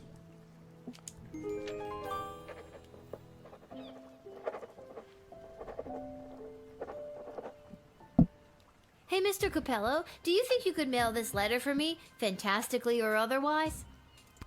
Of course, child. I will search for a stamp for your letter that is so fantastic that it stops the postman in his tracks and makes him cry to the heavens, "Wow! Now that is one fantastic stamp!" Or, you know, whatever's the cheapest. No, that can't be safe. Can I confiscate that? Nope. Step right up, folks, and take your turn at being a winner. Find the queen and uncover a royal prize. How about you, young lady? Care to be a winner? Simon, it's me, Lil. Lamont says he's stuck at work and won't be able to meet up with you. Hey, Uncle Fredo, she's made me. What do I do? Just play it cool and act like you've never seen her before. Sorry, ma'am, who I'm gonna act like I've never seen before. Would you care to play a game that's almost guaranteed to make you a winner?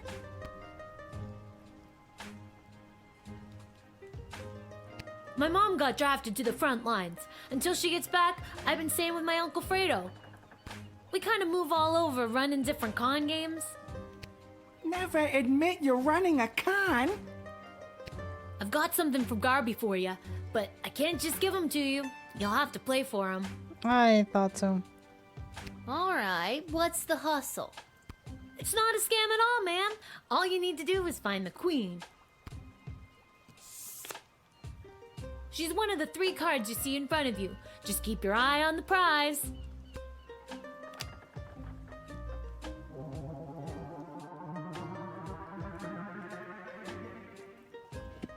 Where's the queen? Got it. Congratulations! You found the queen, you won the jackpot. 2 crystals. You're making even. it too easy. Since I'm stuck here, could you be a pal and make sure Isla knows about Lamont not showing up? She's gonna be crushed. Yep, I will. Nope, not talking to the bookie. That will just make me lose money.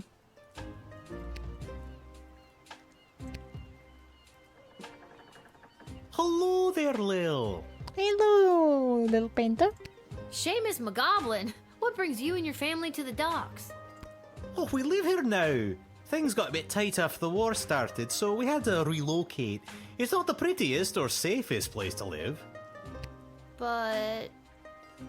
No, but this place is awful. Oh. Well, at least you're all together, right? Oh, not so. One of our boys, teeny Tom McGoblin, was lagging behind when we fled, so we had to hurry along without him. Oh boy. He should be arriving in the sprawl any day now. If you're working the gate, would you mind not giving him too much trouble and let him in? Bribe me? Of course, Mr. McGoblin. Oh, thanks, Lil. You're one of the good ones.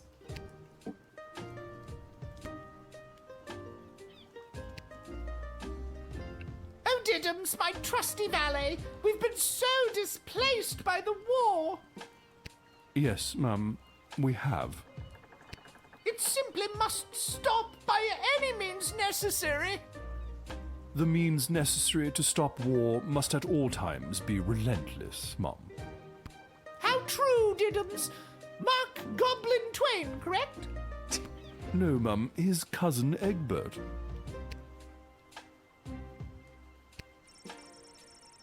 Sound of a large family starting the day can be heard through the flaps of the tent. Okay, I have 79 coins.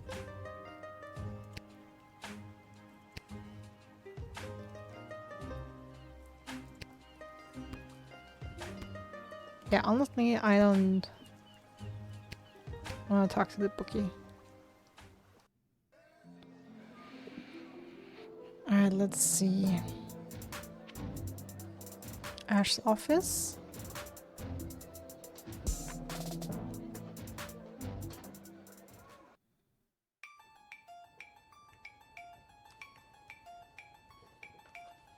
Lil?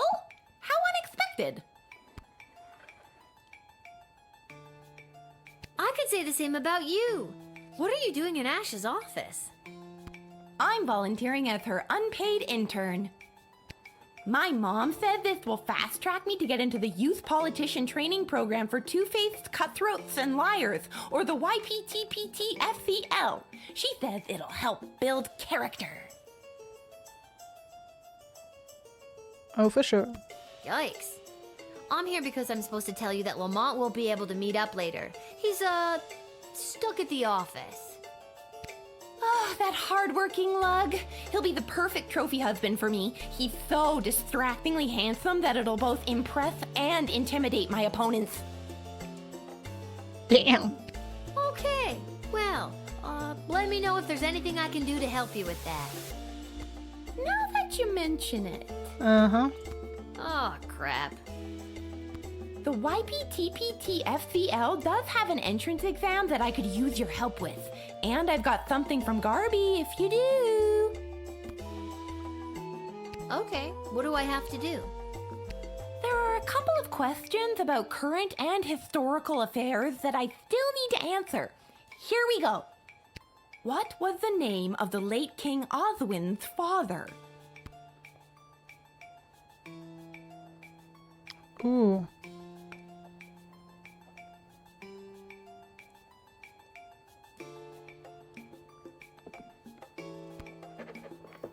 Okay, question 2. What is the current name of the Goblin Ball Stadium?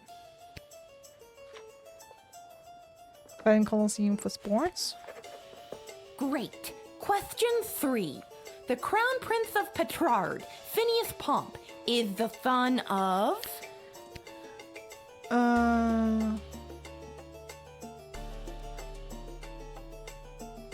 King Phineas and Queen Buttermilk. And last one. Mega rock superstar Vlad Extreme plays what kind of instrument?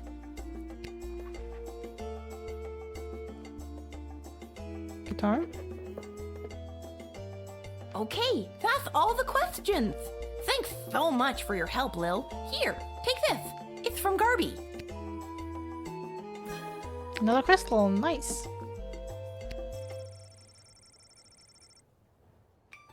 There he is, the late King Oswin.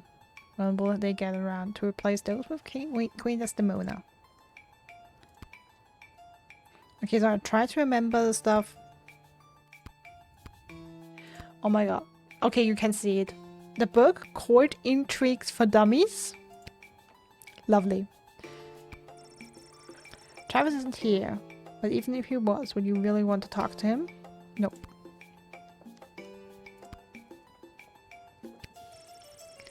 A survivor's account of the Marley Threepwood dynasty. What a fancy collection of bottles. Okay, something else I can look at. The 7 habits of highly effective dictators. Damn! Ash is sus. Okay, let's go.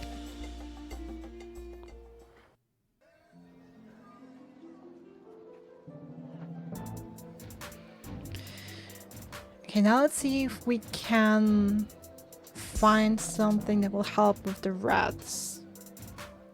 Do we see a cat somewhere? Let's try the dig side.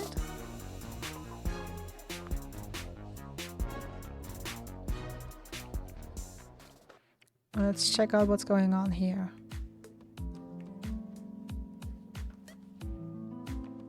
Lil, it's good that you're here. Wait, tell me, are we having this conversation for the first time? Second? Are we stuck in a loop? We are not stuck in a time loop. I don't mess with the chronometer after hours. I'm frightened enough of being sent back in time or forward in space or whatever. You know, using it at the guard shed. I'm glad to hear it. The readings I've been receiving from the device have been outside of my comfort zone. Not to mention the fact that those mages seem hell-bent on manufacturing another one. What is with those mages? It seems like for every lovable stoner like Echo, there's 3 spooks like Tyronius these days. That's an extremely perceptive observation. You're working the night shift again tonight, correct? I'd like to requisition an upgrade for one of your tools. Which one would you like me to upgrade? Oh wait, we're working the night shift again? Oh, I didn't catch that. Interesting. Oh, but I guess it makes sense since... Okay. An upgrade.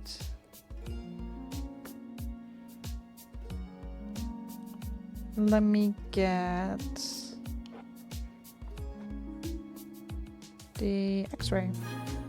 It is done. Gee, thanks. That's awesome. I just hope it's not too little too late considering what we're up against. Wait, what? What does that mean? Just stay focused on the task at hand. That's all any of us can do. That's still pretty vague. I'm just trying to get us through this in one piece. Fine, don't tell me. Goodbye, Lil. Goodbye, Dr. B. That? And let's see what Malcolm has for us.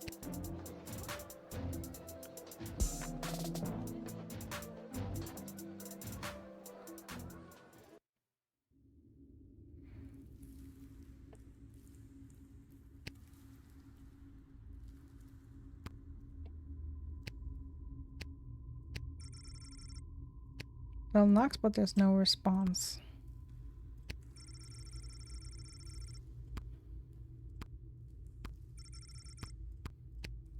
Damn, why can't I go here?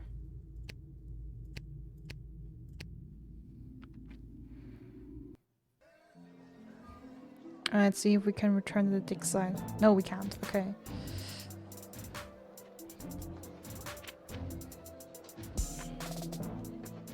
I guess we can... Shall we try the tavern again? And yeah, let's try if something changed here.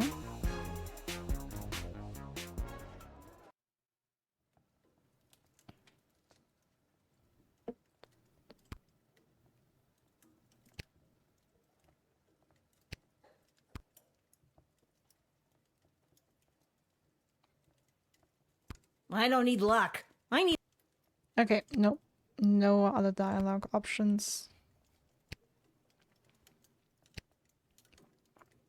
And honestly, I don't want to hand him the drugs or the nuclear bomb. Let's start our shift. Yes.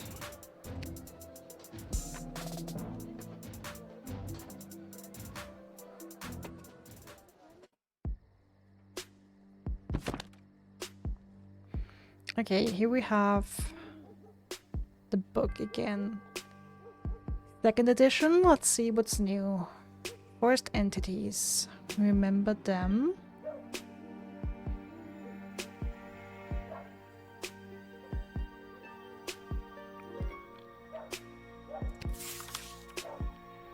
Ghosts, frequency not available, special attacks not available, weaknesses being make-believe.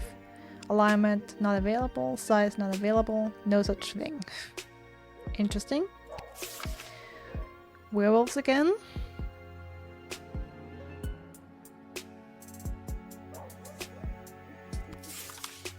Mole people. Did we have them the first time?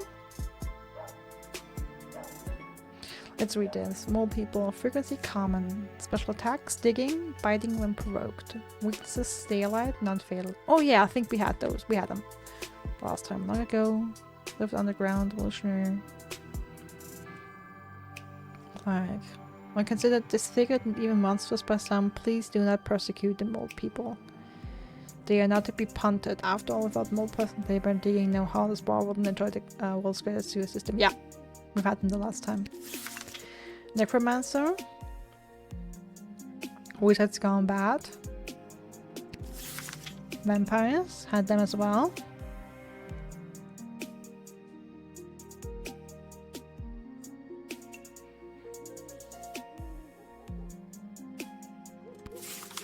Witches. Okay, these are new. Frequency rare. Special attacks, spells, various. Weaknesses, water, fire.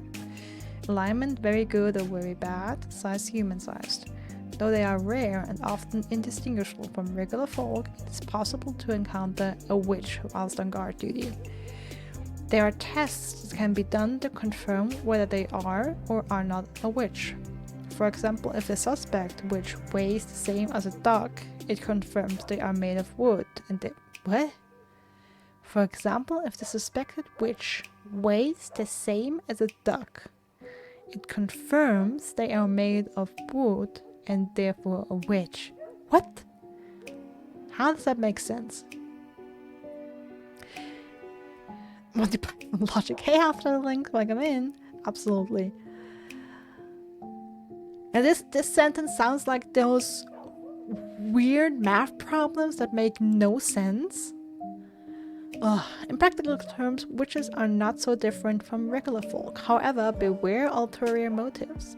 They often have a plan on the go, and their moral compasses have the tendency to be, well, differently calibrated. Alright? Zombies, these are new as well. Frequency, somewhat common. Special attacks, biting, they still have teeth. Weaknesses, no match for a fast walker. Alignment, neutral, size, human-sized. Look, the only zombies we have around here are the old-timey, slow-moving ones, thank God. Treat them like sheep, herd them around where you need them. They are relatively harmless. Okay.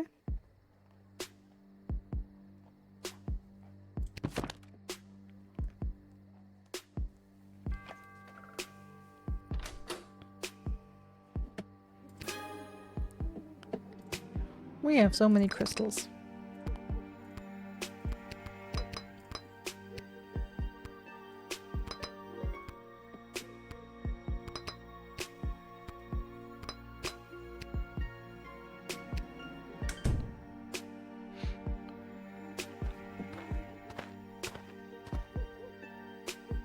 Why, hello, my dear. I'm just coming home from a long night tending the apple orchards. It's almost harvest season, and it couldn't come at a better time with the food shortage. Will you let me pass? The yellow crystals are all the crystals I can use to charge my tools. The thing is just that the yellows are unstable, and there is, you know, a chance that they might not work. And the red ones are basically proper crystals that work every time. Well, I don't know. Maybe you're a witch. How should I test you?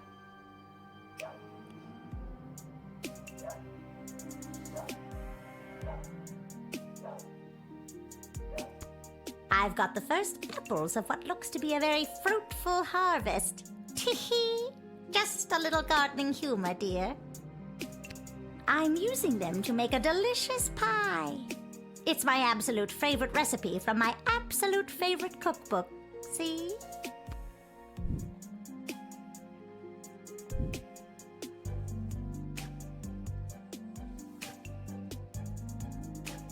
I don't see how it could be a fruitful harvest this year. There's a war raging outside our walls. That can't have a positive impact on the orchards.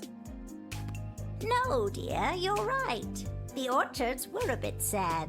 But still, a few good apples, and we should be able to make pies for every grown-up in the sprawl.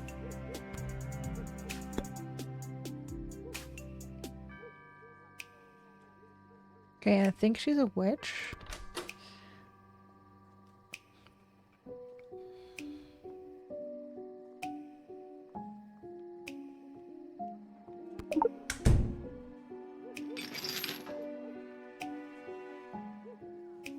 That's exactly 1 apple. I'll share a secret with you. This is no ordinary apple. It's a magic wishing apple. Uh-huh. Wishing apple?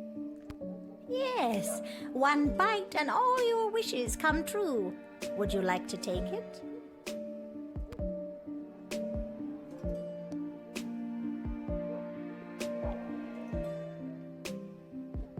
Sure, give me the apple. All right, dear. But don't eat it until you... Whoops. Hmm? Oh dear. Night, night, my darling. Game over. Yep, I was just thinking about that. You know, Snow White. Upon eating the bewitched apple, Lil lost consciousness and died. We'll have to retry that. Why, hello, my dear. I'm just coming home from a long night tending the apple orchard. It's almost harvest season, and it couldn't come at a better time with the food shortage. Will you let me pass? No. Okay, we've tried the X-ray. Let's try the truth serum this time. That's right. At least we don't use time travel. With all of these candies wrapped in foil, I can fatten up the children of the sprawl. Then, with these delicious magical apples, I'll put the fat little piggies to sleep and bake them into delicious pies.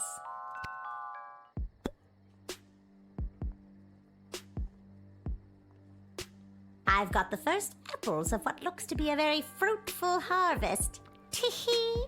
Just a little gardening humor, dear.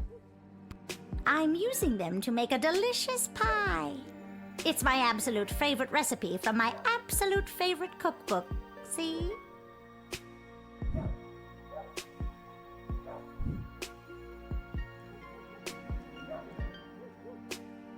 This book is falling apart. It's like 1,000 years old.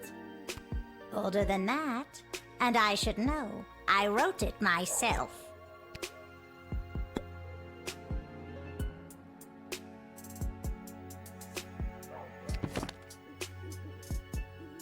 Yeah, no writ on a night shift. What did it say about witches?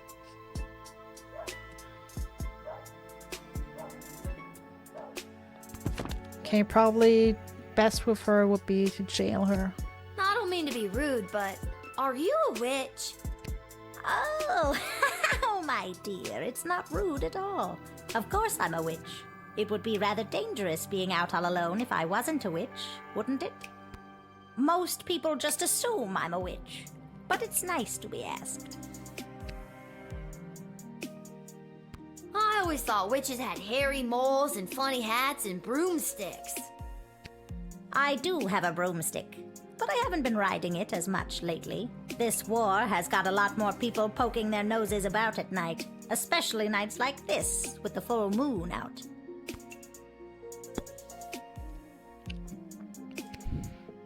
What?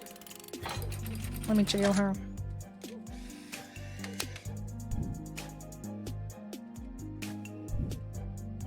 I'll get you, my pretty, and your little dog, too. Don't have a dog. I don't have a dog. Don't you? No. Oh, well then I guess I'll just have to make you one. What?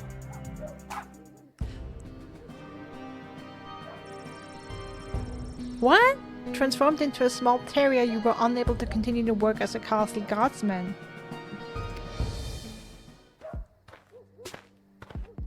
That stupid witch! Why, hello, my dear. I'm just coming home from a long night tending the apple orchards. It's almost harvest season, and it couldn't come at a better time with the food shortage. Will you let me pass?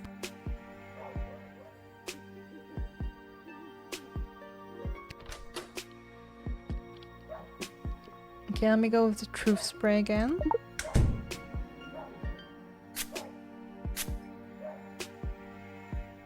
With all of these candies wrapped in foil, I can fatten up the children of the sprawl. Then, with these delicious magical apples, I'll put the fat little piggies to sleep and bake them into delicious pies. Okay, I'll try doing the same thing as last time. Talk to her twice now and then just deny her. I don't want to admit her into town. We'll see what happens. I've got the first apples of what look. I'm used.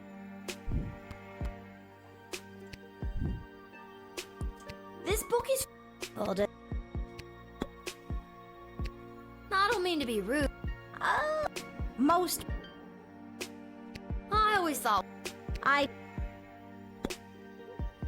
Okay, since jailing doesn't work, let me just deny her.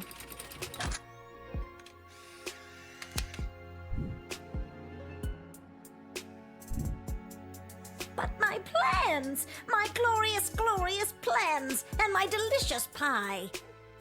You'll just have to take it somewhere else, sister.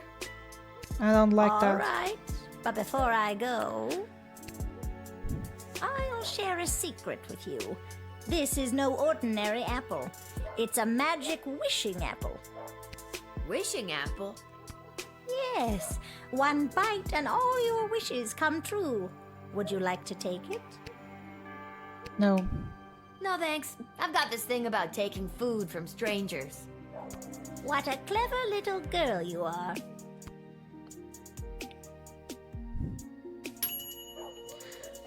Okay, perfect score though. Meat pies made out of kids. Well, that's a kind of surprise. You figured out her dastardly plan and did the right thing. Okay.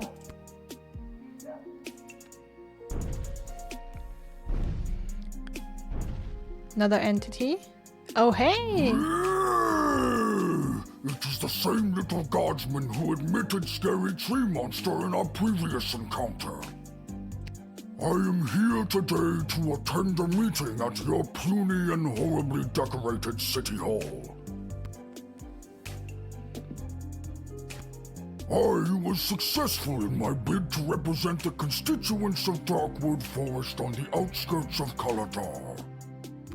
You are now looking at Mayor Scary Tree Monster. Yay! I ran unopposed and threatened to stomp and thwomp any who entered the race against me. It was a landslide.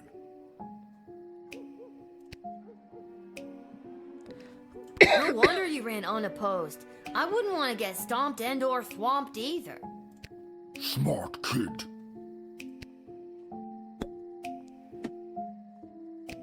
In my new capacity as an elected official, I have been in communication with Councilwoman Ash and Lieutenant Stryker.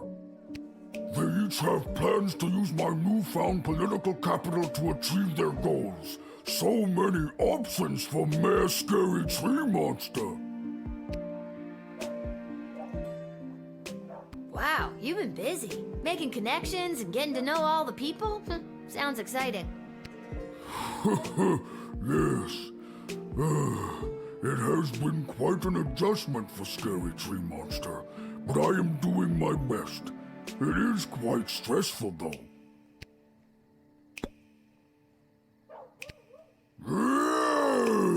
You are wasting my precious time, tiny human gatekeeper. I should stomp and thwomp you. If this is the way the sprawl treats visiting dignitaries, it is no wonder you have made such powerful enemies. I will go and lend my political and physical might to their cause against you. Hey! I just wanted to have some polite conversation.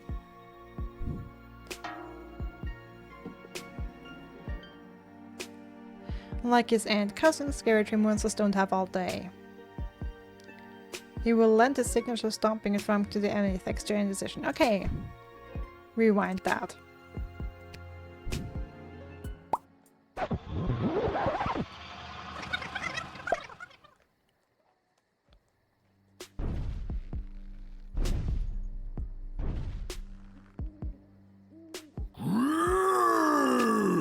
It It is the same Little Guardsman who admitted Scary Tree Monster in our previous encounter. I am here today to attend a meeting at your puny and horribly decorated city hall. Alright, let's just go and admit him. Without further delay.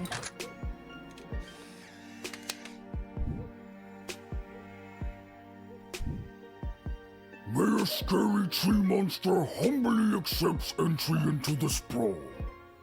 Oh, well, that's very nice to hear. To stomp and thwomp any who oppose his demands.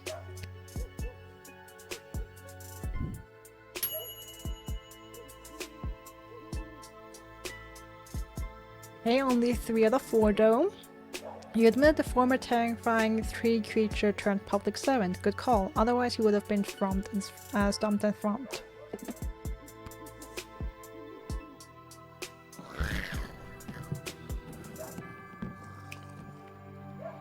Oh hey!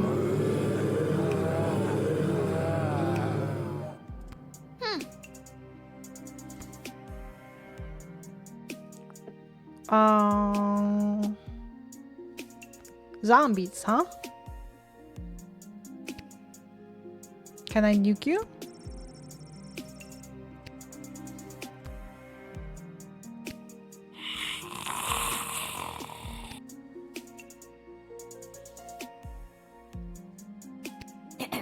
Can I see your papers, please? I didn't think that would work.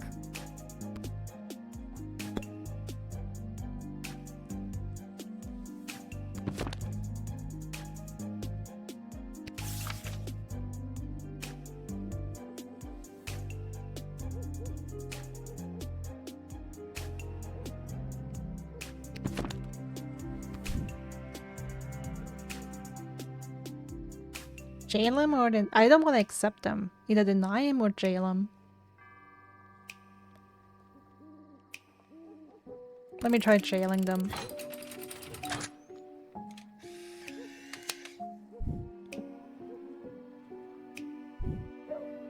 You'll be safe in jail until we can figure out what to do with you.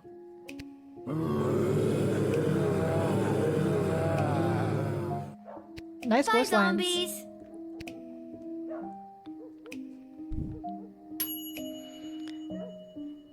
These zombies will provide a welcome distraction for the other prisoners.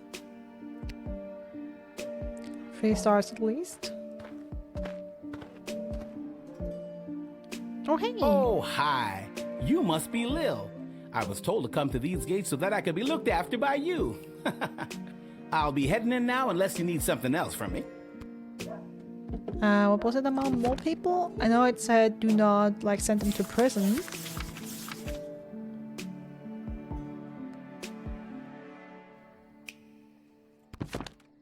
I mean, can I ask you a question at least? So, who told you to come see me? Aw, geez. It's kind of a top secret project I'm working on. I don't think I should say much more about it. It's on the up and up, but I'm afraid it's also pretty hush-hush. Top secret? Whoa! And they sent you straight to me, eh? Yep, that sounds about right. I'm kind of the best guardsman on the force these days. That's not what I was told. What were you told? I was told that you were trustworthy if a bit... Well, that's not important. I was told you were trustworthy. I mean, we have seen you at the GLA. We can also use some true spray on you.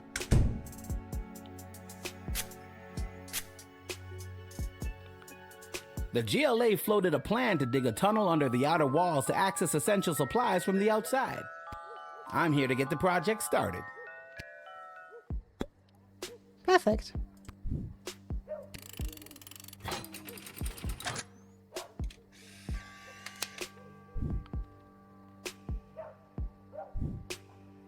I'll be off to take care of this top secret assignment. Thanks, kid. I knew I was right to come to your gate.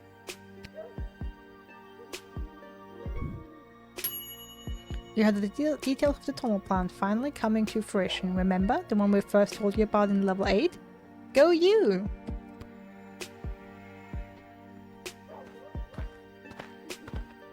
something to alert liking. Oh boy.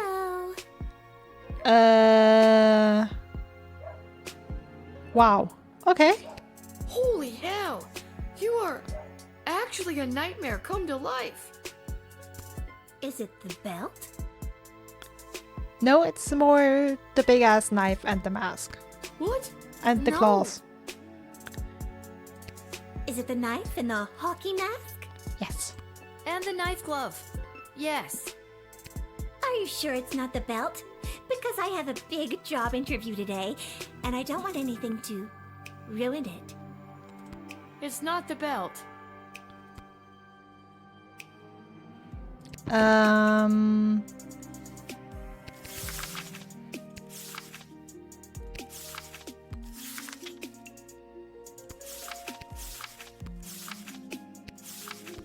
Okay, what could you be? So, what's your name? Greaves. First name, Stabitha. Stabitha Greaves. Terrifying figure of utter horror. I do not have you on my list. Oh, they don't know I'm coming. And you said you had a job interview today in the sprawl? Well, not in the sprawl, but cutting through would save me some travel time. I'm headed to the outdoor wilderness camp at Lake Scream and Die. I'm applying to be a camp counselor. Well, reapplying. Lake Scream and Die.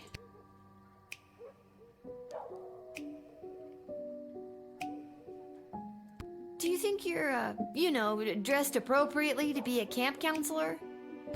It is the belt, isn't it? It's not the belt. Because I got it as a gift, and I'm only wearing it because I feel obligated. Can we assume that anything I talk about in the future is 100% not belt related? We can try.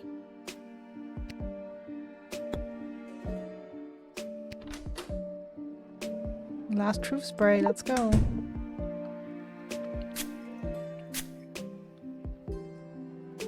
That night I died in the woods, a demonic spirit of vengeance possessed my shattered heart and brought my twisted corpse back to life. Now I am cursed to wander the campgrounds of Lake Scream and Die at night until I have slaughtered every last person who had a hand in my death. I just hope I can make it through the job's 90-day probation period. Okay.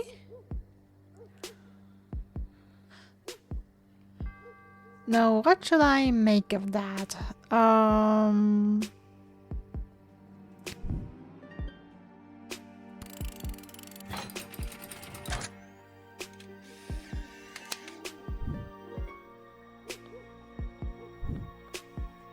Stabitha, promise you're not gonna murder me.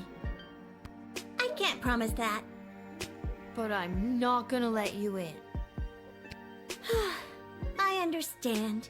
You're just doing your job. I guess I'm taking the long way to Lake Scream and Die. If I don't get the job because I was running late, I'll come back and tell you all about it. Oh God, what have I done? I guess. Yep. Sorry, I forgot I cut your phone line and didn't fix it. I hate to leave you vulnerable. That's very considerate of you, Stabitha. Sure you don't want to change your mind about letting me in? Yeah, I changed my You know mind. what? I think I will change my mind. You're free to enter. Really? Are you sure? No. I'm sure. Because I feel like I kind of intimidated you into letting me in. I don't know how you could have gotten that impression. Okay, so I'm gonna go. Okay. And kill the group of camp counselors that bullied me. Okay. You take care. Okay.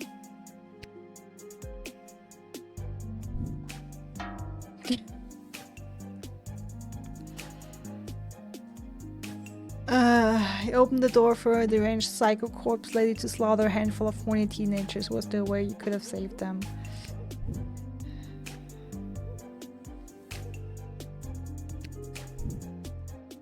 I mean, yeah. I guess jail her?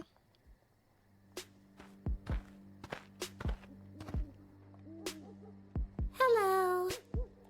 Holy hell! You are. Is it? What? No, it's not the bell. And the knife glove. Are you? It's not the bell. Try to spray again. That night I died in the woods. Now I am cursed to. So, what's your name? Greaves. First name? Stabitha Greaves. Oh. And you said you had a job? Well, not in this.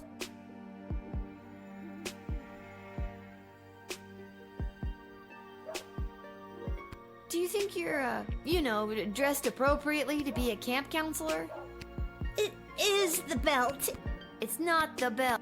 Because I got it as a gift, and I'm only wearing it because. Can we assume that anything I. We can try.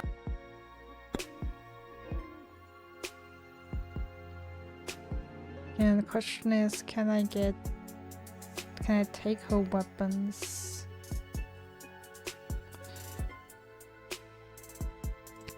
Maybe we should do a little pre-interview interview, for practice. Good idea. So, Stabitha, why do you want to work at this horribly named camp? Oh, I've been a camper at Lake Scream and Die for a while now. I met all my friends there. I died there. It's been a major part of my life. Oh my, wow, okay. And what would you say is your biggest strength? Punctuality. And your biggest weakness? Probably wanting to kill all the other camp counselors in gruesome and horrific ways. Yeah, I say that would be a strong deterrent. But please, you have to give me this job. I have so much vengeful spirit inside of me towards those camp counselors who lured me out into the woods that night and left me to die. Please, reconsider. Calm down, Stabitha. I'm not the actual interviewer. But again, if I was, everything you just said would not be helpful.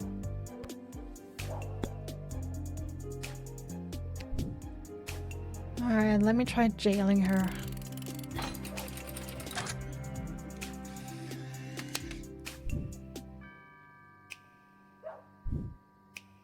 Tabitha Greaves, you are hereby under arrest for the crime of wanting to kill a bunch of teenagers. I don't want to kill them. It's just been my sole purpose, driven by demonic motivation since I was raised from the dead. Save it for the courts. So long, Tabitha. Please let that work out. Sorry, I forgot I cut your phone line and didn't fix it. I hate to leave you vulnerable. That's very considerate of you, Tabitha. How did you escape the guards taking you to prison? Oh, I killed them. Anyways, guess I'm taking a long way to Lake Scream and Die. If I don't get the job, because I was running late, I'll come back and tell you all about it. Oh God, what have I done?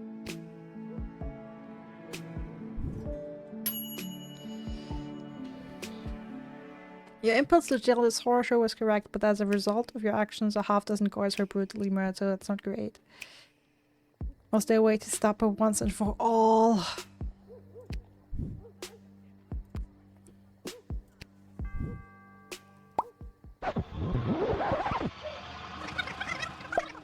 Damn it.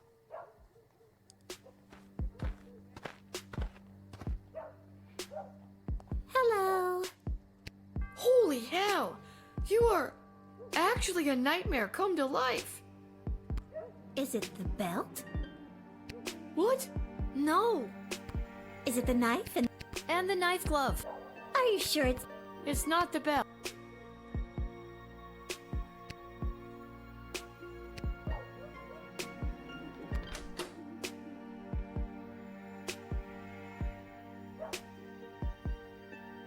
Okay, I'm not gonna use the truth spray this time. It's not helping. Let's try talking to her 3 times. So, great. Step. Oh, And you said you. well, Do you think you're it's not Can't- because I got. Can we assume that any? We can try. Maybe we should do a little. Good idea. So. Oh, Oh my! Wow. punctuality. And your biggest weak? Probably wanting to. How can you be so punctual when you don't even wear a watch? All right, you caught me. That was a lie, but I really need this job so I can get my revenge on those camp counselors who lured me out into the woods that night and left me to die. Let's just try to stick to the truth from now on, alright? Since you're here in front of me and not dead, I guess those camp counselors didn't kill you after all. So, there's no need for revenge, right? That night I died in the woods. A demonic spirit of vengeance possessed my shattered heart and brought my twisted corpse back to life. Now, I am cursed to wander the campgrounds of Lake Scream and Die at night until I have slaughtered every last person who had a hand in my death. I just hope I can make it through the job's 90-day probation period. Don't you think you could be overreacting a little with the whole, murder curse thing? Tell me, how would you react if the head counselor of a summer camp you worked at lured you into the woods at night where he and all the other camp counselors made fun of you until you ran off into the woods alone and fell off a cliff? You know what? I'd probably seriously consider a reign of terror, too.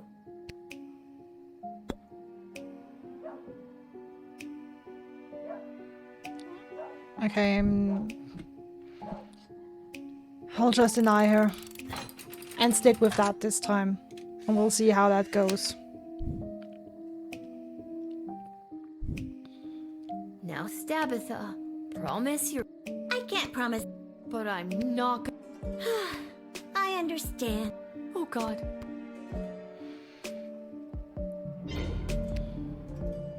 Sorry, That's very... Sure you don't want to Still no. No, I really... Okay, Okay,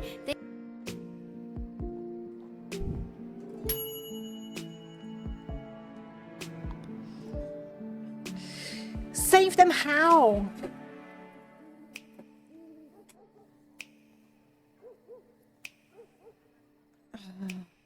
I don't know how though. Can I stop her? Yeah, let me retry that one more time. I mean, we're running out of custom time travels.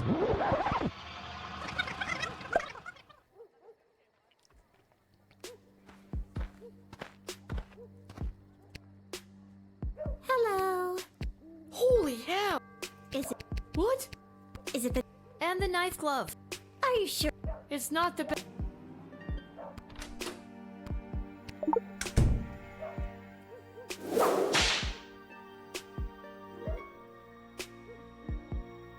What's that? Whoa, what the heck was that? What was what? That flash in your chest with all the weird writing. Oh, that old thing? That's a demonic hex that appeared over my heart the night that I died. It gives me the unnatural strength and endless stamina I need to hunt down camp counselors in the woods at night. Looks good on you. Alright.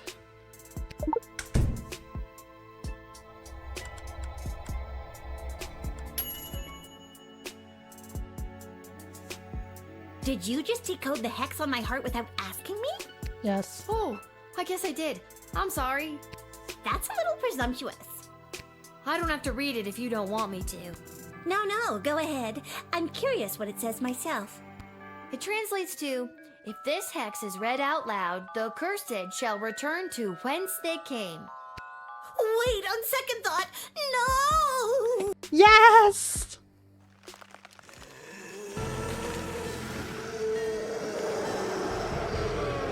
Kettle? We'll be in Family Sun. Hey, I remember you. How have things been?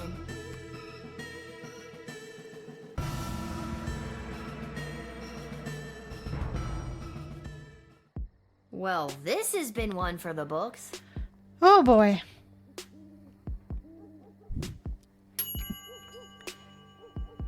Yakuza is the demon inhabiting this undead serial killer. Bravo! Yay! Finally found the perfect solution. When in doubt, take the bullwhip.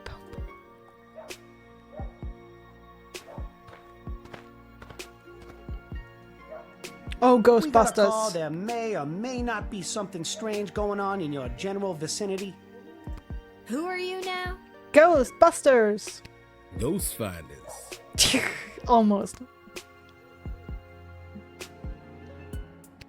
Ghost finders? So what, you find ghosts?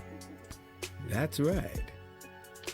People call us when they suspect some paranormal activities. We come in and we find out what's what.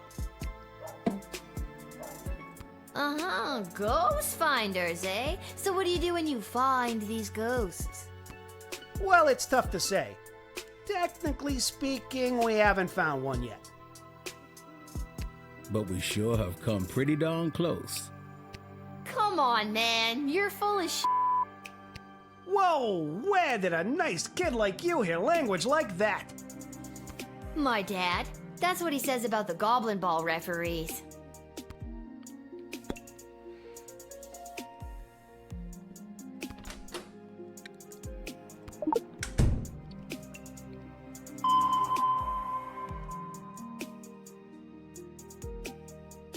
This is the official Ghostometer 3000, the latest in ghost finding technology.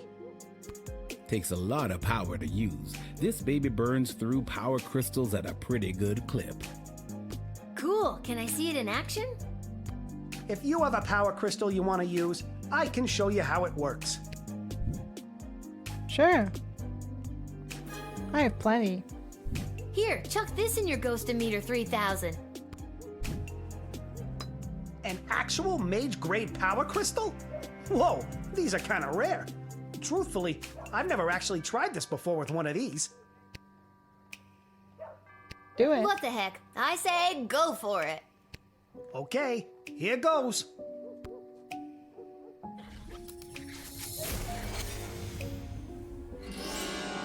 Oh my god, there's a ghost right behind you. Nice try, kid. You gotta wake up pretty early to get the jump on the ghost finders. Take a look for yourself if you don't believe me. Oh my god, a ghost! Ah, let's get out of here. My hour is almost come. The late king. Alas, poor ghost. Pity me not, but lend thy serious hearing, revenge my foul and most unnatural murder. Murder? Who done it? That villainous mage Tyronius Athanatos. How? With juice of cursed Hebenon in a vial, and in the porches of mine ears did pour the leprous distilment. Okay, yeah, that's Hamlet. He poured poison in your ear? That's a really weird way to kill someone. Remember me.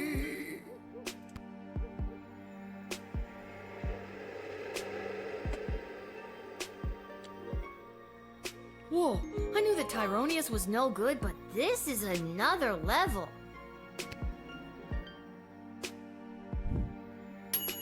4 stars. You were visited by the actual ghost of King Oswin, and you've learned more about the full extent of Tyronius' evil plans. 4 stars, let's go.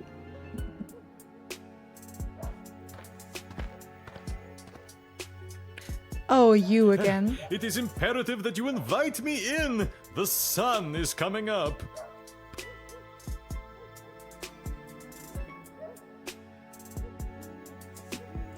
After our last interaction, you know, the one where you wasted my evening counting that infernal bag of rice, I met my lovely bride, Myrna, who now waits for me with a group of our close friends and family to tie the knot in the vampire crypt. Please, invite me in for eternal love's sake.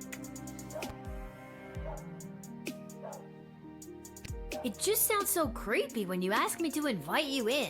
Like every human instinct tells me not to. Just give me more to work with, Heiny. Heinrich. Well, Lil, as you may or may not know, in addition to being a vampire, yes, I said it, I am a chiropractor for creatures of the night. We feel pain too. Good lumbar support is rare these days. I do remember the text we got after the last night shift said that. Well, I wish to continue to be a pillar of my community. I wish to marry the love of my life, Myrna, and we hope to start a family together someday. Can vampires be dads?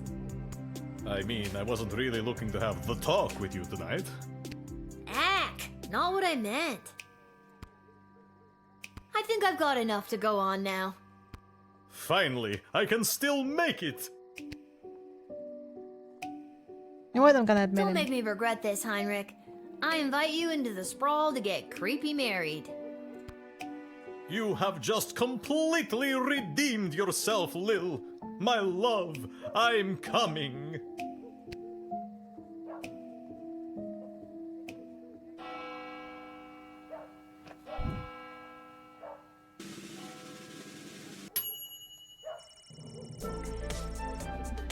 .83 for our job performance. Which was a 4-star? Scary Tree Monster 3. Wonder what you do for 4 there. Maybe call Ash. Zombies jailed. More persons done. Stab fire. That took as well. The ghost finders. Alright.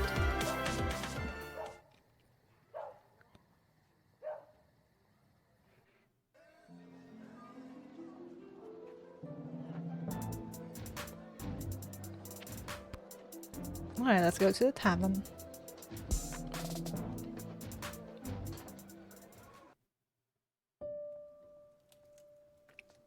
Oh! Tacos? No. Greetings, Your Majesty. Chuck?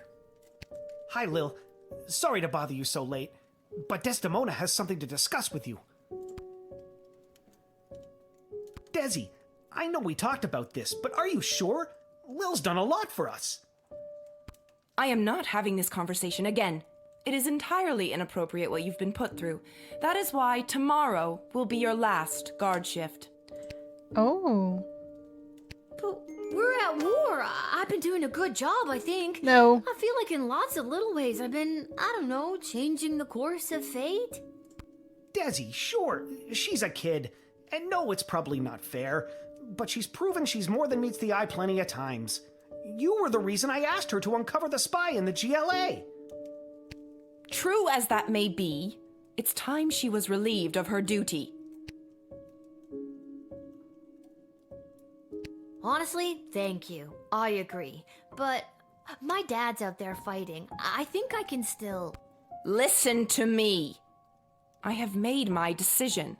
Tomorrow will be your final shift. We will not suffer those who speak against the Queen of the Sprawl. Desdemona, listen to yourself. I will not be spoken to like that by a filthy...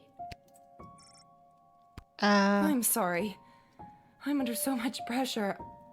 I need to lie down. I don't feel quite like myself right now. Lil, I'm sorry, but it's almost time for the end. Chuck, take me home. This doesn't make any sense. I've worked my ass off for you and the bloody sprawl. Not to mention the idiot triplet advisors, and now you're following that Tyronius asshole's advice? Fine, I quit. You can't quit. You were already relieved of duty. This sucks. I'm sorry, Lil. I'll try to talk to her. Good night. Okay, a new necklace worries me.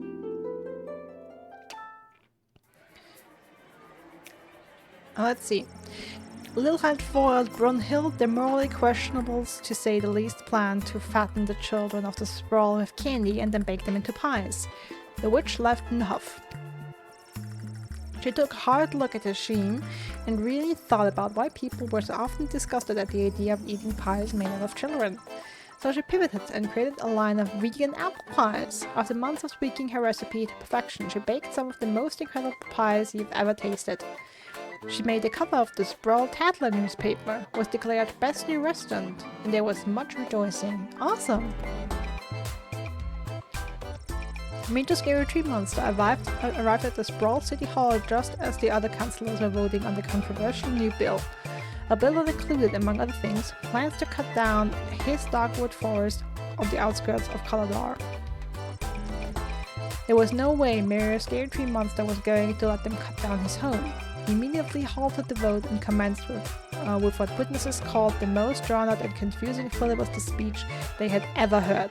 Sure, Mayor Scary Tree Monster didn't speak as slowly as some of his aunt cousins, but he knew how to take his time when he needed to. The filibuster worked, the vote was rejected, the bill didn't pass. Yay!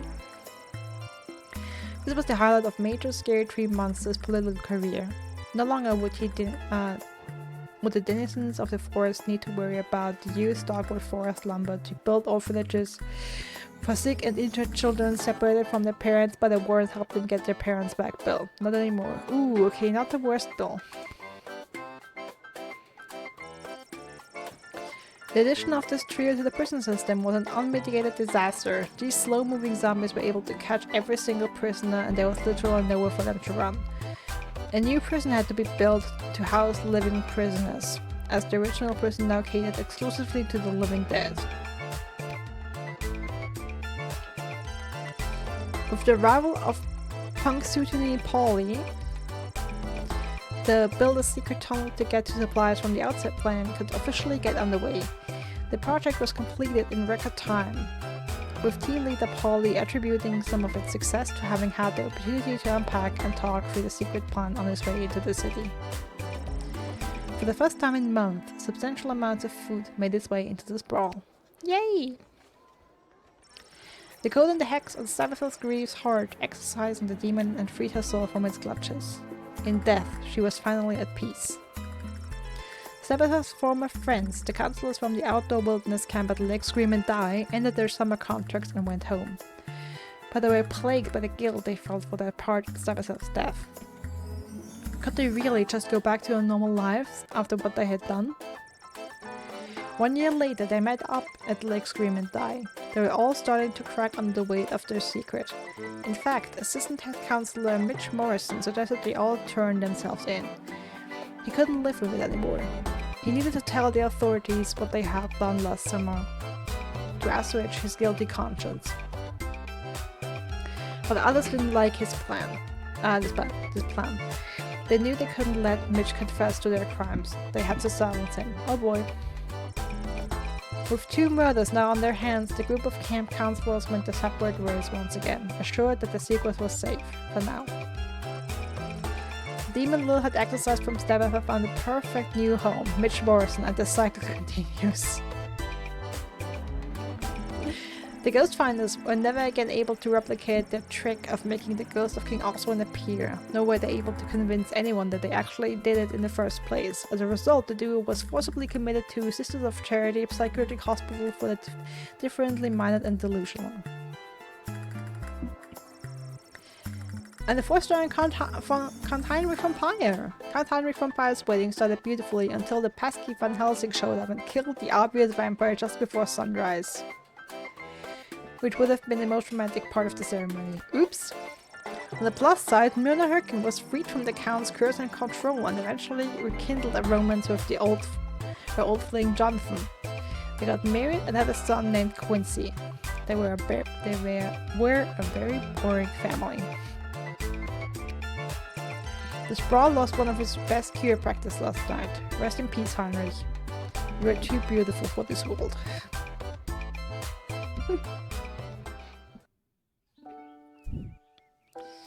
Alright. So apparently this is going to be our last And shift. the already spread-thin guard force is calling it the worst night of, and I quote, creepy shit they've ever seen on St. Swithin's Day. And that's saying a lot. So if you see any of the few guards trying their darndest to keep things together inside our fair city walls, just go up and give them a hug, because Po Buddy's nerfect. I'm sorry, there appears to be a typo in that last statement. You're listening to The Morning Crawl, where we won't be playing any of today's top hit music because we will be keeping all frequencies clear in the event of an emergency broadcast. This is Dodger, signing off alone because all of my animal co-hosts were turned into food rations.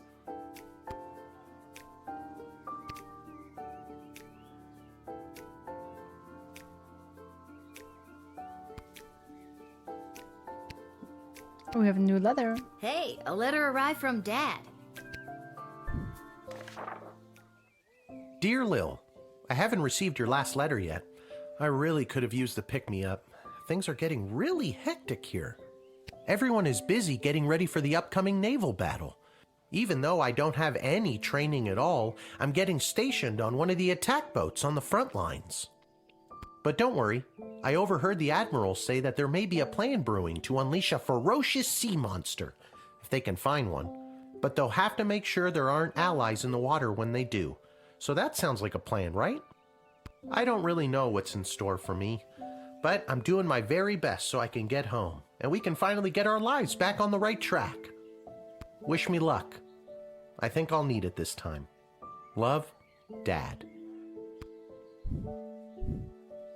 I guess all the fighting has disrupted the postal service? Oh, the humanity!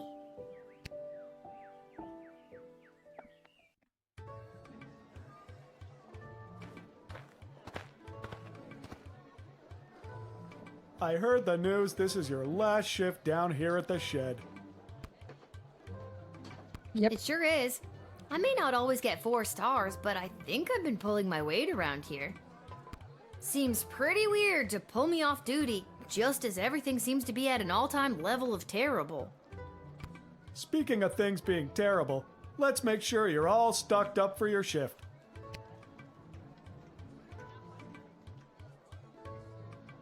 So this is the last one.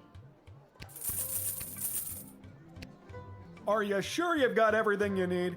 I've got a big walk to the east gate ahead of me. Thanks for everything, Garby.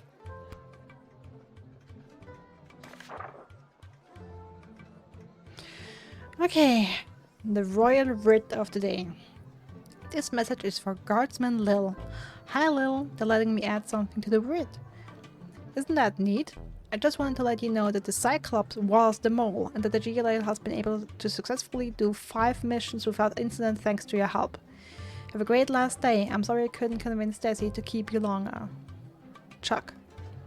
Somebody left the door to the food reserve open last night and the enchanted ice melted away. Looking at you, Randy.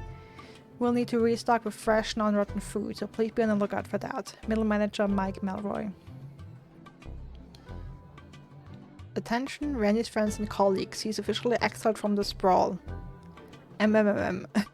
Middle Manager Mike Melroy, okay? Well, so much for Randy being returned from retirement. We have confirmed once again that the previous battle was lost in large part due to the state of the drafted soldiers' equipment. It is your job to turn coal into diamonds. See if there is any way to improve the state of the drafted soldiers before signing them up. I tried. I'm so bad at the soldier prize. You know, I'm so good at deciding who gets in, who gets out, but I'm so bad with the soldier drafting. So bad. We have put out a call for mercenaries to assist in our defenses. Sprawl Treasury budget has been allocated for this initiative. Try not to overspend the Queendom's money. If you get the best bang for our buck, it will be reflected in your star ranking, Ash.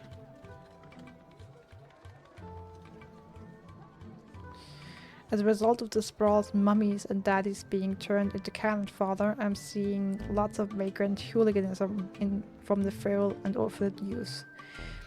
Don't be taken in by their rosy cheeks and recently lost baby teeth smiles. Some of them are real stinkers, Malcolm, by royal decree. Oh boy, let's try our best here.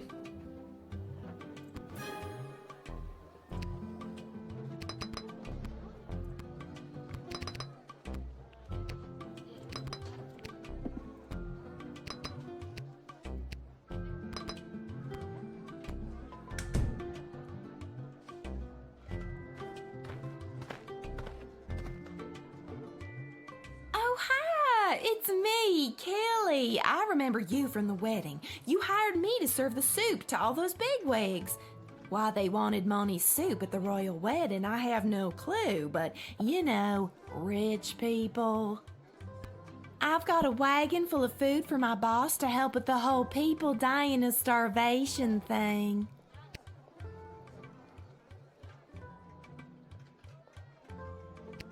I didn't know Monty's was part of the war effort. Oh, yeah, we have been slammed at Monty's lately. What with all the food rationing, we're running out of soup. I had to go all the way to the Monty's in Caladar to get supplies. Heck of a trek for a Cyclops in heels. Why did you wear heels to make such a long walk?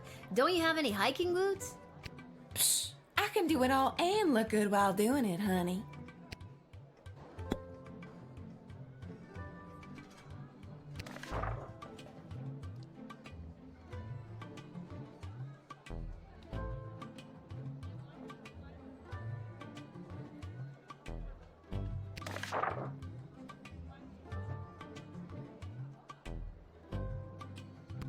What kind of food did you get? I don't know. Stuff for soup? I didn't ask too many questions. They seemed to know what we needed. Anyway, my manager gave me a list. Here, take a look.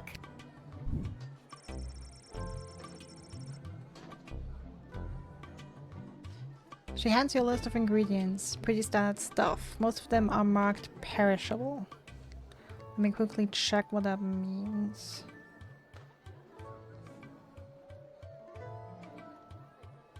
Yeah, okay. So I'll admit her quickly. I understand. I get the same from my bosses here at the gate. I don't ask too many questions. Mostly because I don't think they know the answers. Amen, honey.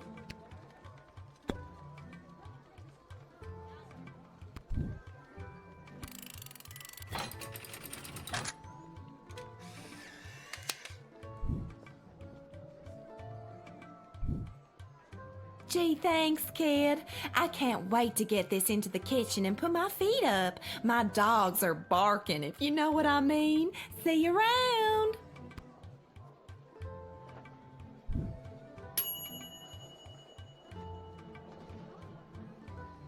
Are that bad food, but you didn't know because you didn't ask? Okay. Well...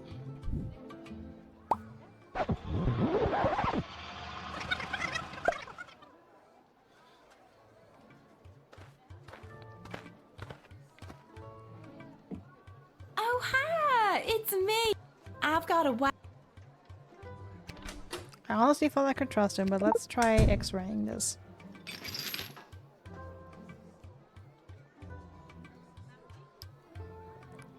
Excuse me?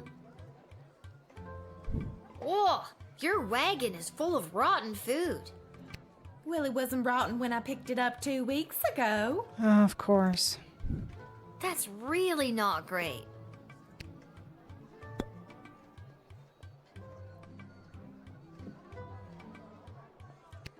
I didn't know Monty's was part of the war. Oh, yeah, we have been... I had to go all the way to the Monty... There wasn't anywhere closer you could have gone. No, the Monty's in Scarborough was burnt down when the duchy was sacked, and the only other Monty's is in Fireball Canyon. But their food is all weird and pixelated, so Caladar it is. What kind of food did you get? I don't know. Stuff for soup? Doesn't perishable mean the food will go bad after a while? Huh. Yeah, I guess it does. Okay, sorry, I'm gonna deny you.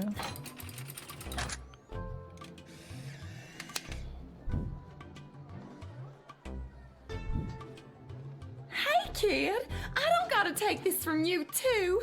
I get enough of this kind of treatment from Monty. You wanna deal with this food, then do it. I'm out of here.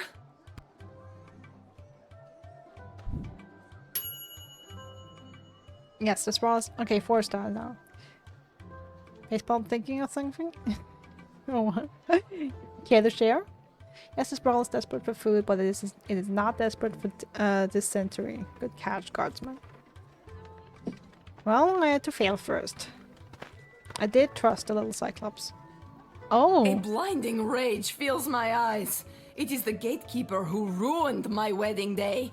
How have you, honorless child, been allowed to keep such an important position? Thank the walls of your shed for protecting you from the taste of my blade, if I still had it. Kapla! What are you doing here, darling? Despite my blood feud with you, Guardian, it does not please me that the Sprawl has been so brutally punished by the Kingdom of Petrard. This war has been conducted most dishonorably by those pathetic Petrardians, and your city has been ruined. Much in the same way as you ruined my wedding. Oh, okay.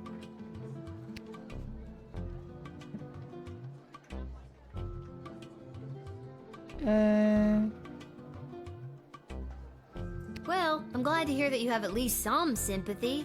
Maybe Marvog can intervene and stop the war. We could have this war settled in no time. Those bloated Petrardians stand no chance against the might of Marvog. But your queen would have to make a compelling argument why we should help her now.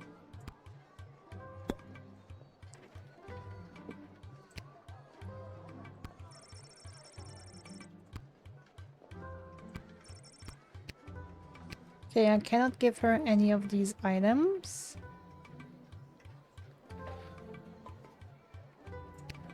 The ripples of this war have reached the plains of Marvog. Food has become scarce due to supply chain issues. I would use that chain to hang my enemies, but apparently it is not made of steel or rope. Confusion reigns. Without food, the ballet has been ruined, much in the same way that you ruined my wedding day. So it's in your best interest to stop the war. Indeed it is. The ballet must proceed, but we will not simply intervene for nothing. We demand a payment. Let me speak to your queen. Okay, let me call Ash and hope that that is not a mistake. Marvog can't be in a very good spot right now. Most of their supplies are imported, and this war has interrupted movement of goods. Perhaps they are here to make a deal. Send them in and let me assess the situation.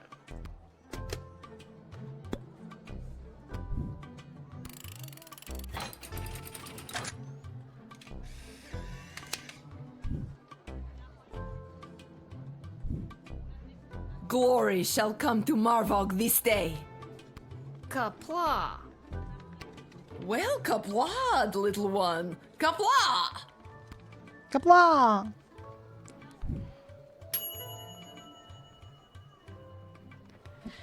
Okay, 3 out of 4. I'm happy. Having heard their true intentions, you let them in. Now it's up to the queen and other people above your pay grade.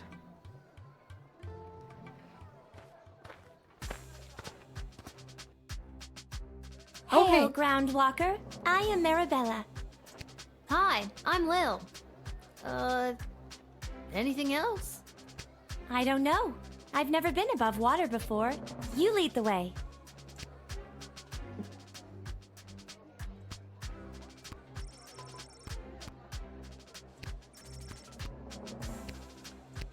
Okay, what you doing here, Marabella? I have an official message from the leaders of my people. This is an official notice that the thalassocracy of... The what now? Thalassocracy. It's the word used for an empire that is primarily made up of maritime or seaborne areas. Okay. Huh, learned a new word today. Continue. Okay. The The thalassocracy of Bubbletown is committed. Sorry, one more time. Bubbletown? Lil. Uh-huh. That's the name of my thalassocracy. Bubbletown. Got it. On you go. Okay. The thalassocracy of Bubbletown is committed to the defense of the sprawl. That's the end.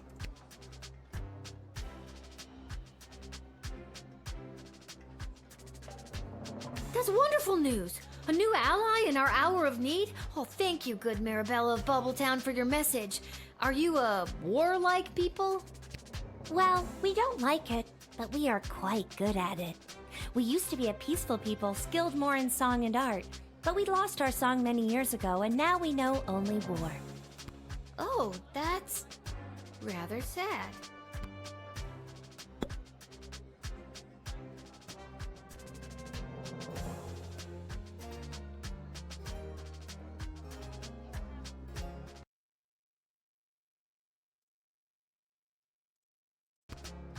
Okay, let me call Striker. The Mer people of Bubbletown are fearsome warriors. They would be an absolute asset in our quest to control the waterways around the sprawl. Armed with tridents, they could fight off any takers if they have enough support. Great find, Guardsman. I was given the message to deliver to you in this old shell. This shell retains sound. They say it can even hold on to sounds from many years ago, like an archive or time capsule. I've always wondered what other sounds might be hidden in this shell.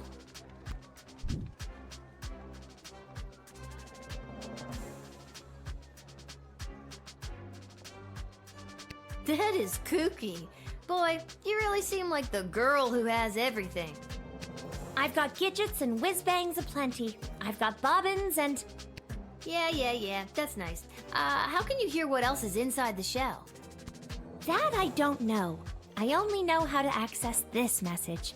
They say the instruction manual for it was lost many years ago. They say a lot of things, don't they? Oh damn. I mean, let's draft. What if I should have used a decoder ring here?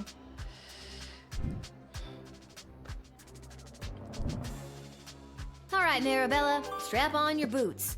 Boot. Fishtail covering. You're drafted. The Mer people of Bubbletown would be honored to help the Sprawl in their fight. We will strike at the enemy with everything we've got. And we strap on war fins for future reference.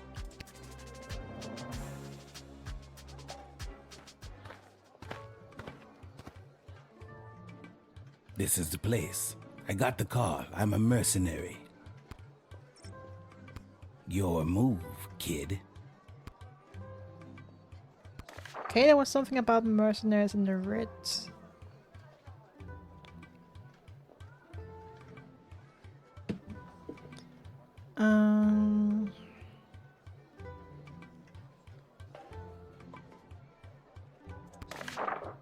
Alright. Okay, what's your deal? The deal is simple, kid. You let me in, and I will jumpstart your city's defenses and give your leadership precious information about your enemies. Oh, cool. Not so fast. You don't let me in, I'm taking the same info about the sprawl and selling it to the highest bidder. Okay, come on in. Not so fast. It'll cost you. How much? Well, that's up for negotiation.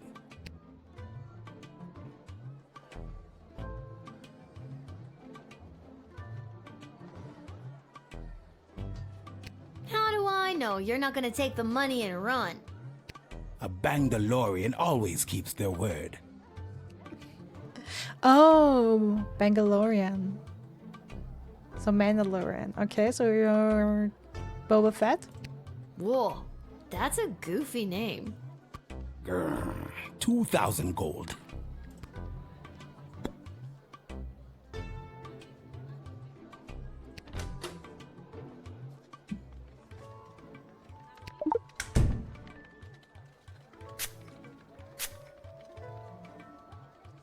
Bangdalorians have developed complete immunity to any sort of truth spray through our training from birth. This proves vital to our work as intergalactic bounty hunters. Damn. Aw, nerds. Want to play hardball, do you? Okay, fine. 500 gold. I don't want to play hardball. I want to play goblin ball. 250. Never mind. Full price, 1,000 gold. Actually, I want to play Price is Right. $1, Bob. Look, I told you 500 gold. Final offer.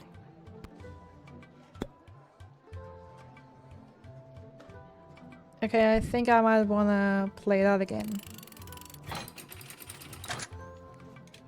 Let's see how we're doing on 500. I'll assist your city with its defenses and provide enemy intel for the agreed upon price of 500 gold. Here, take this contract to the castle. They'll settle up with you. A pleasure doing business with you, kid. Okay, so how bad is that? Actually, 500 is the lowest possible price? Yo. Okay, cool. Awesome. Lucky. Oh no. Charmed to make your acquaintance, young gateminder. I am Gary Dolt, son of Bee and Brian Dolt, and I wish to pass. Will you require anything else? Geary, it's me, Lil, remember? Magnus the Magnificent. Of course. Pleasure to see you again, Lil. Now let me pass. I'm off to a meeting at the Mages Guild. I don't know if you heard, but I'm well on my way to becoming a full-fledged mage, a card-carrying member of the guild. Heading in right now to meet with my tutor, Master Tyronius Athanatos.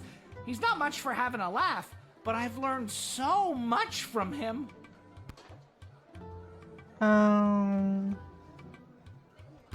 didn't know that you had any magical abilities at all. Didn't seem like you did last time we met anyway. Well, I'm just a late bloomer. Master Tyronius has told me that I show great potential as a student, or apprentice, as we are called in the guild. But Tyronius is the bad guy.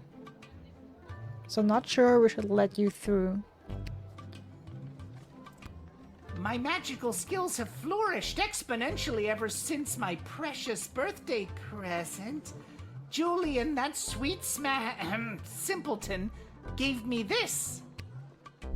I added the pure, unrefined power crystal to my wand, and now I can truly feel the magic coursing through my veins. That gets confiscated. My wand! My power crystal! You tricked us into giving it to you! The tricksy little gate guard stole it from us! Our power! Our present! Hey Dobby, no, not Dobby, Gollum. You seem really precious about it.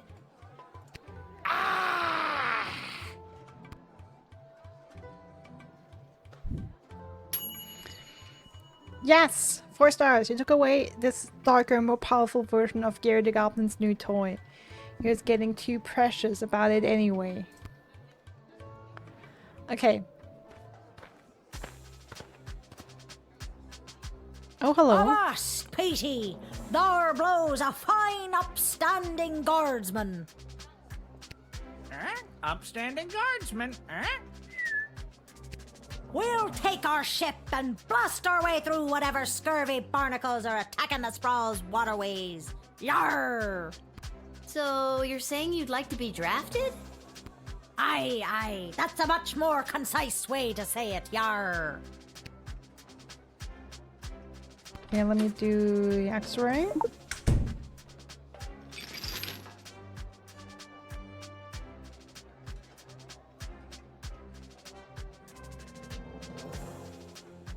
Yarr! I do like the cut of your jib, young scallywag. Take ye this, a tank of some of the fermenter's finest, to remember me by. Think of me when you're singing your pirate shanty. I'm 12, but I'll take it for my dad when he gets home. All right, awesome. Thanks for the grog. Actually, it's an IPA. Big juicy IPA.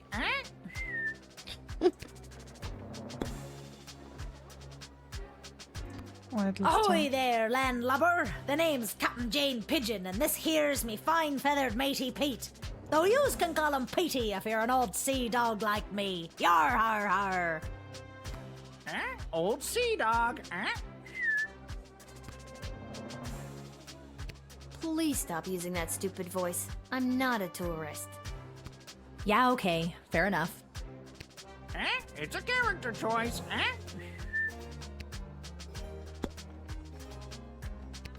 I'm captain of a ship called the Fermenter. Kind of a play on words there. We actually operate primarily as a brewery. We transport our beer on the ship and sell it to markets via an interconnected series of waterways. Surprisingly economical to take the beer to the customers rather than have them come to us. Surprisingly economical. Yar, all the sudsy growlga pirate could ever chug all aboard the dread ship Fermenter. 'Tis a pirate's life for me, yar. Oh god. Is that what I sound like? It's a really annoying character voice. Okay, but it's basically like just an act. So sorry, have to deny you.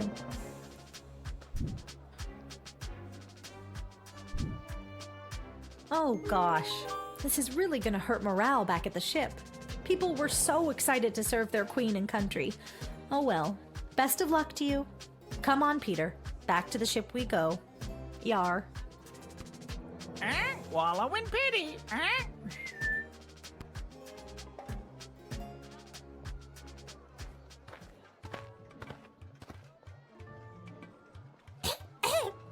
Hello, I'm here to join my family in the refugee camp at the docks. Aww. Are you the What's your name, little buddy? My name's Teeny Tom McGoblin, on account of I'm so teeny, and my last name's McGoblin. Yeah, we heard about you. Me dad and mum and sisters already came through the gates.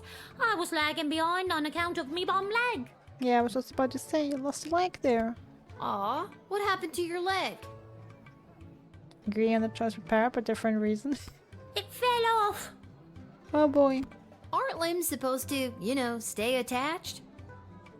I'm too poor to have limbs that stay attached. Oh boy.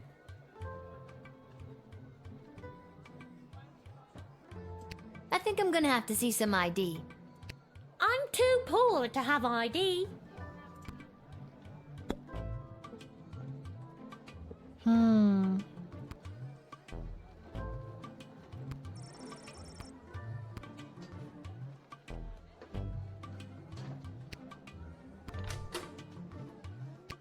Let me try a true spray. I love me dad and me mum and even me sisters so much. Sometimes I feel like I could just burst when I see them. They all treat me with such kindness and help me when it's hard for me to get around. Sometimes dad lets me ride on his shoulders and I feel 10 feet tall. That's the truth. And I ain't hiding anything except for me knife I use for robbing elderly people. I love robbing elderly people and I won't stop. I'll never stop. It gives me a thrill like nothing else does. I'll die before I stop. No elderly person is safe from me and me robbing knife. Oh my god. Alright. You give me that knife. And you can enter.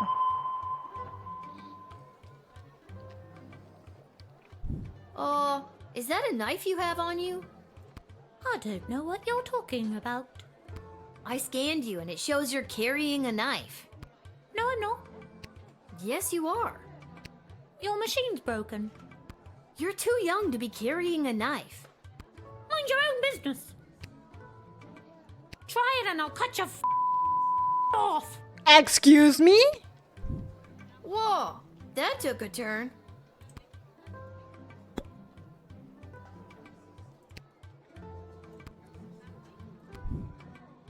Okay, sorry. Oh, no, not admit. Damn it. Deny or jail?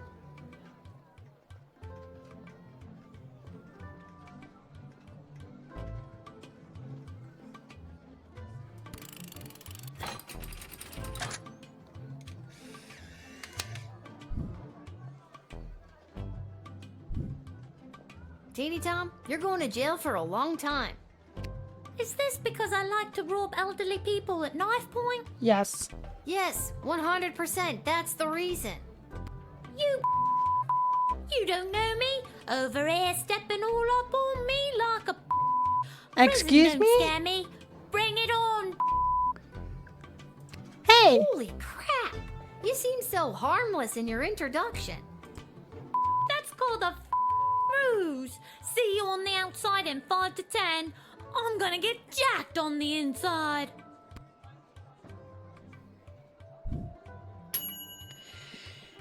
Damn it. But at least it was the right call. You jailed the pint-sized sociopath and saved the octogenarians of the sprawl. They'll live to cheek pinch another day. Oh, what a foul mouth! Jesus Christ. Okay. Hi. Is this where to sign up for the draft? Yes, it is.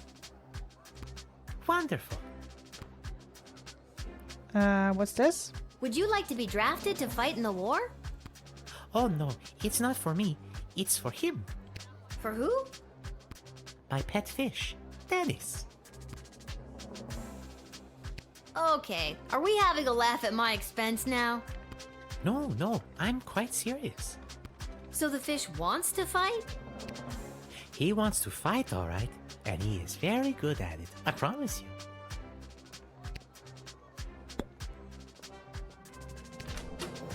You know what? It is our last day.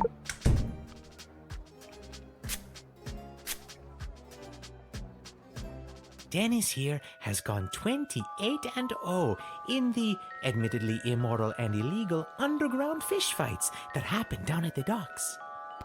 Or at least they used to before they set up that refugee camp. He's undefeated and shows no signs of slowing down.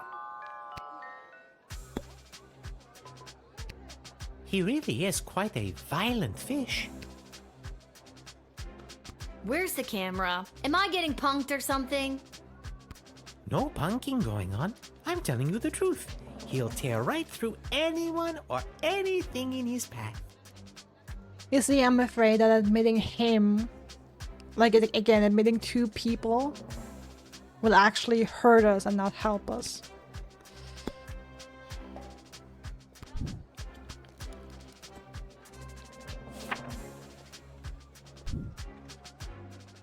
I feel like we're gonna lose this fight and the war. I'm sorry, I can't draft you. Not me, remember? It's for the fish. Yeah, not I'm drafted. sorry, I can't draft him either.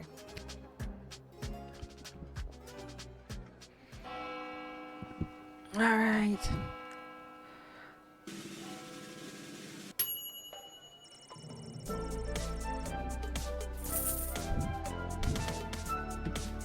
Okay, we have pretty good scores. Greater. Okay, Greater is the only one who wasn't a 4-star.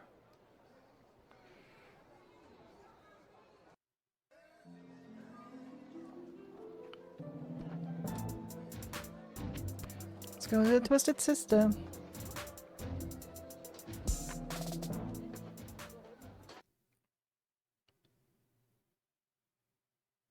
Oh.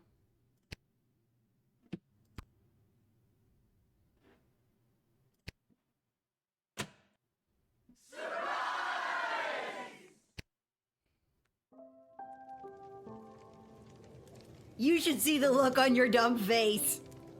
She looked like she was this close to peeing her pants. Nuh-uh. Well, the surprise isn't even the surprise, Princess Pea Pants. Wait till you see. Shh, don't spoil it. Okay. Congrats on not having a job anymore. We're glad to have you back. Finally. Yeah.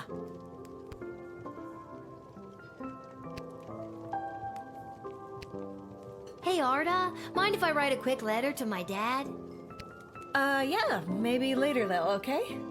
Our dad is back. Maybe later? No, I have to send him one now. It can wait. Enjoy your party. And your surprise is over there by the fire. But first, I know you're just a kid, but I'll mix you up any drink you'd like, on the house, to celebrate everything you've been doing around here. What'll it be?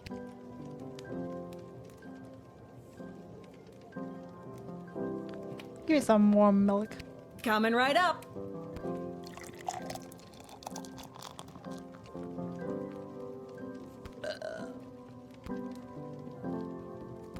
Alright, let me go to the fire. I'm pretty sure it's our dad.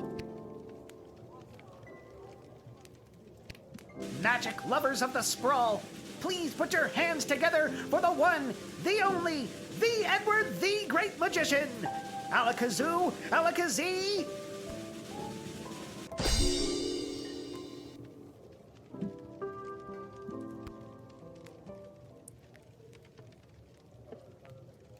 There she is, my little guardsman. Dad? What are you doing here? Oh, I missed you so much. What is going on? You stopped writing letters. I got worried something had happened to you. What could happen to me? I wasn't the one off fighting a war, remember? Yeah, but you get some pretty tough customers coming through that gate. Sometimes if you try to whip them, or even just talk to them in the wrong way, it's game over. I got worried. Yeah, we had that. So they let you leave the war because you were worried about your daughter? I mean, shouldn't you be fighting in an epic naval battle right about now? Yeah, absolutely have channeling Mr. Fantastic hat with a fantastic do hat. No, they didn't. And yes, I should be. But I couldn't stand being at war for a second longer. I was actually pretty instrumental in winning a couple of battles out there. I did some amazing things for a chubby, middle-aged guy. I think all because I was thinking about you and wanting to keep you safe. Happy, sad, what the fuck? Wonderful choices. Things have been hard and weird and creepy, but I'm so glad you're here. I feel like I can take on anything if you've got my back. And I'm glad you didn't die. I'm glad I didn't die too. I could die any day now. This isn't about you, Mrs. Abernathy. All right, Seamus. It's Hamish. I'll be up to tuck you in soon. We can figure out what the rest of our lives will look like in the morning. Well, we'll have to. A hug? Yes, a hug. Alright, Mr. Fantastic Cat. This hat, it is not as fantastic as my previous hat. Oh my god, the floppy disk. The floppy disk. What? Really? Because I have to say, that's a pretty fantastic hat. That is dope. You should have seen my previous hat. My journey, it continues. There's no pleasing some people.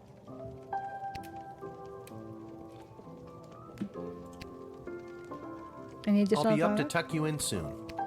Alright, no additional dialogue here. Mrs. Abernathy, how about you? I do hope you'll tell your father how good of a babysitter I've been while he's been away. You didn't babysit me. You were supposed to be looking after me?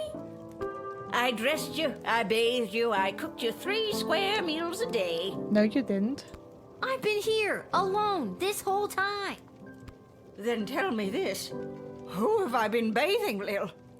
Who? Take your meds, Mrs. Abernathy.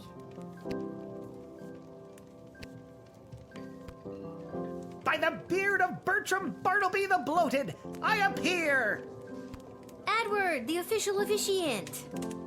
It's the Edward, the Great Magician again. Come out of retirement to play one more preteen birthday party.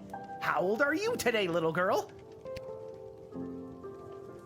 I actually picked up a few tricks from a true blue real deal mage I met. Lil. I am small but nimble, with a bushy tail. In trees I scamper, never to fail.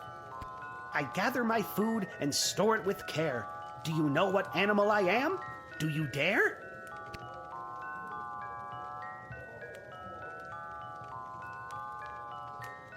I mean, squirrels aren't blue, so I'm gonna go for the sparrow. That's right!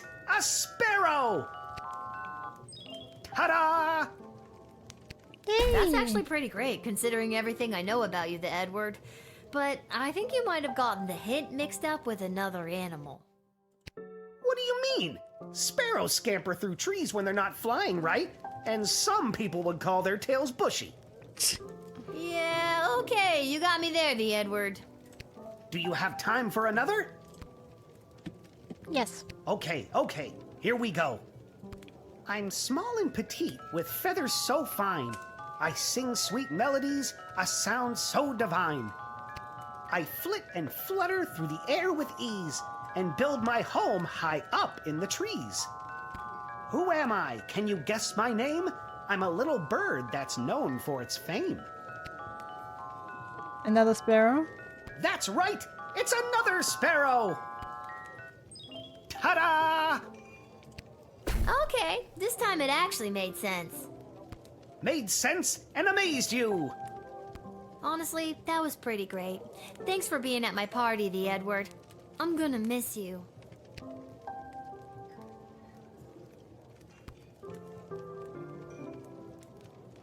Oh, look at that banner, the chronometer.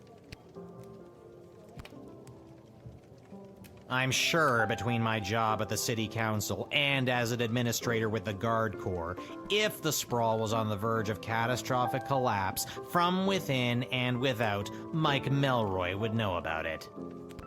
I may be baked out of my gourd, as per usual, but I'm telling you, I'm seeing bad omens everywhere. Something very bad is about to go down. Oh, Lil! Congratulations! What a party! Are you having a good time? Honestly, I am. I'm really feeling the love, Echo. What's a love echo? I'm gonna miss this. I'm here to collect your badge and your gun. A gun? Badge and gun. No one gave you a badge and a gun? How the hell did you navigate your way through 11 levels without your badge and your gun? There are plenty of ways to solve a problem without a gun. Yep. But the badge, Lil. It's all in the badge. I'm gonna miss this too. You girls? We all care about you, Lil. Have a rest. You've earned it. Okay, I guess that's all. Do you guys have any more dialogue? Pretty cool, eh? I heard your dad abandoned his regiment mid-battle because he missed you so much. Well, I heard he single-handedly bested a death squad with his bare hands because he missed you so much. I read on the councilwoman's death that he was granted leave because he left his daughter alone this whole time. Aw, come on, Isla. Why do you always have to be like that? Like what? Like that. At any rate, your dad really loves you, Lil. Death squad or no. I love him too.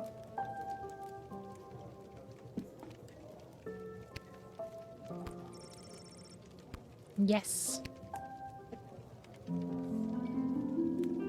Let's see.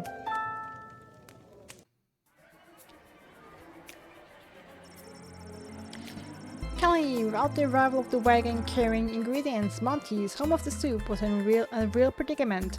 Just like it did during the great bottle shortage of '02, Monty was going to have to improvise. Throwing eggshells, wood shavings, and anything else that seemed remotely edible into a pot, Monty created a new signature menu item, the Slim Pickens Stew. Everyone who ate it experienced intense gastrointestinal pain and explosive diarrhea. Yikes! At the restaurant, it took a substantial bribe to the health inspector and a very large mop to clean up the mess.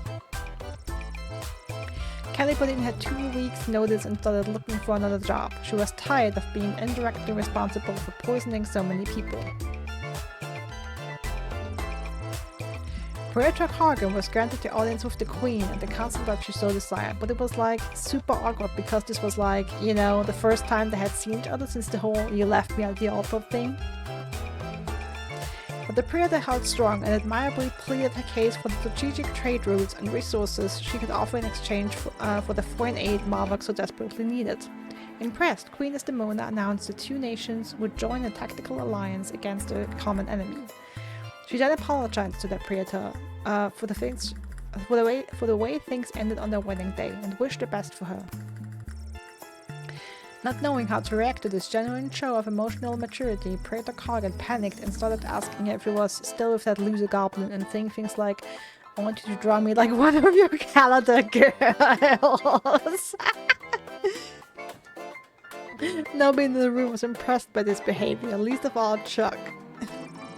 Praetor Cargan returned to Marvok with a promise of the aid her people so dearly needed.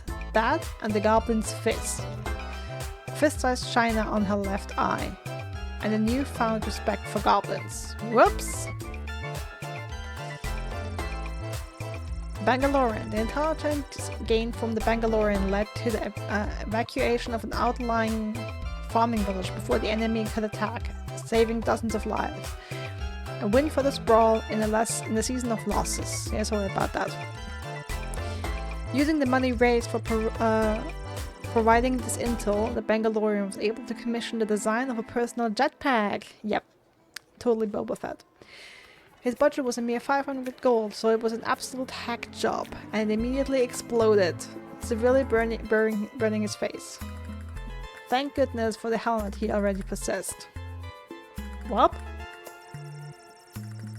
Without the pure unrefined power crystal from Julian to increase his magical might, it didn't take long for Gary to fall out of favor with, or even the awareness of, the Dark Mages. According to his former mentor Tyronius, Gary was just not Freedom Caucus material anymore. After being unceremoniously dumped by the Dark Mages, Gary went back to his work with Julian and the GLA. It took quite a bit of work to deprogram Gary, but with tenacity and a bit of luck, Carl the Troll finally got through to him and shattered Tyronius' hold. Yes! However, to this day, Gary catches himself losing time and drifting off when the lights hit the power crystal just right, reminding him of the dreams of power and fire he once had during his time with the mages. Teeny Tom became the Prince of Prison. He crafted makeshift ships and used them without prejudice to grow his reputation. He eventually joined the gang called the Lil Rascals. It was easy to get members like Spanky and Buckwheat to accept him as the new leader, but there was a lot of pushback from the current leader Alfalfa and his handful of loyal followers. But they soon fell in line after Tom showed everyone how persuasive he can be with his shift. Let's just say they don't call him Alfalfa anymore. The McGoblin family couldn't afford Tim's bail. The only reunion they ever had with their son was over the telephone and behind a thick layer of glass.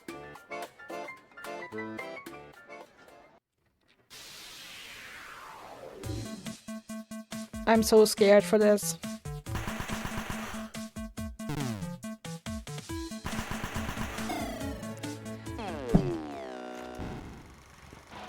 Yeah, we lost every single battle. Awesome.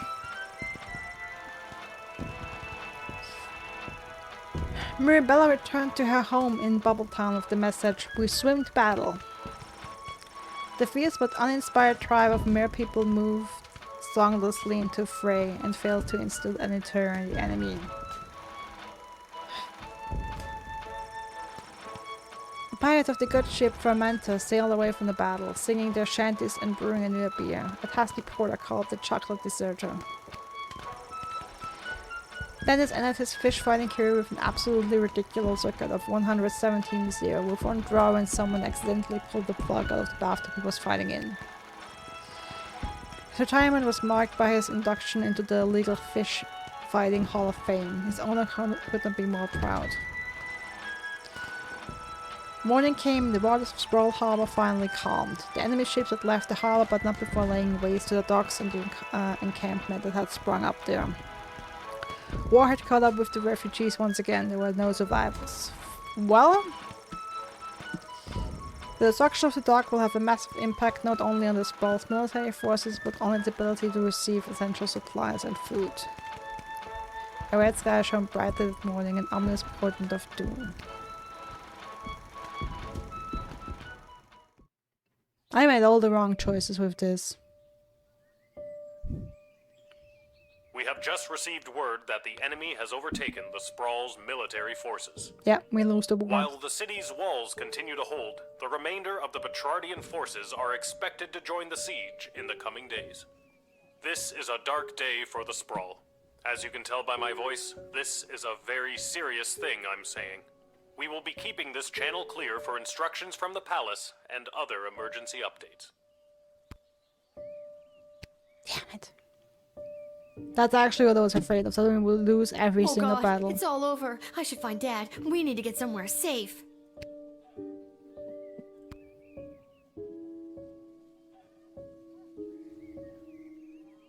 Dad, I just heard the news. Oh, hello, Cecil. Welcome to my bedroom. Have you come to join us in being slaughtered by an invading army? Sorry for the intrusion, but this is official business. I was sent by Queen Desdemona herself to retrieve the Chronometer 3000 device. What does the Queen want with it? It's not my job to know. I just know that the Queen ordered me to get it from you. You mean the Queen that's definitely not acting like herself? The Queen that's almost acting like she's being mind-controlled by someone? Yep. It's not my job to know about that either. My instructions are to bring you with me to the war room if you don't comply. Then it sounds like I'm coming with you, Cece. Don't call me that. I'm coming too. I know you got fired, but does that mean I did too? Should I be at work right now? Fine. Dad, suit up. What makes you think I've got a suit? Right. Let's go.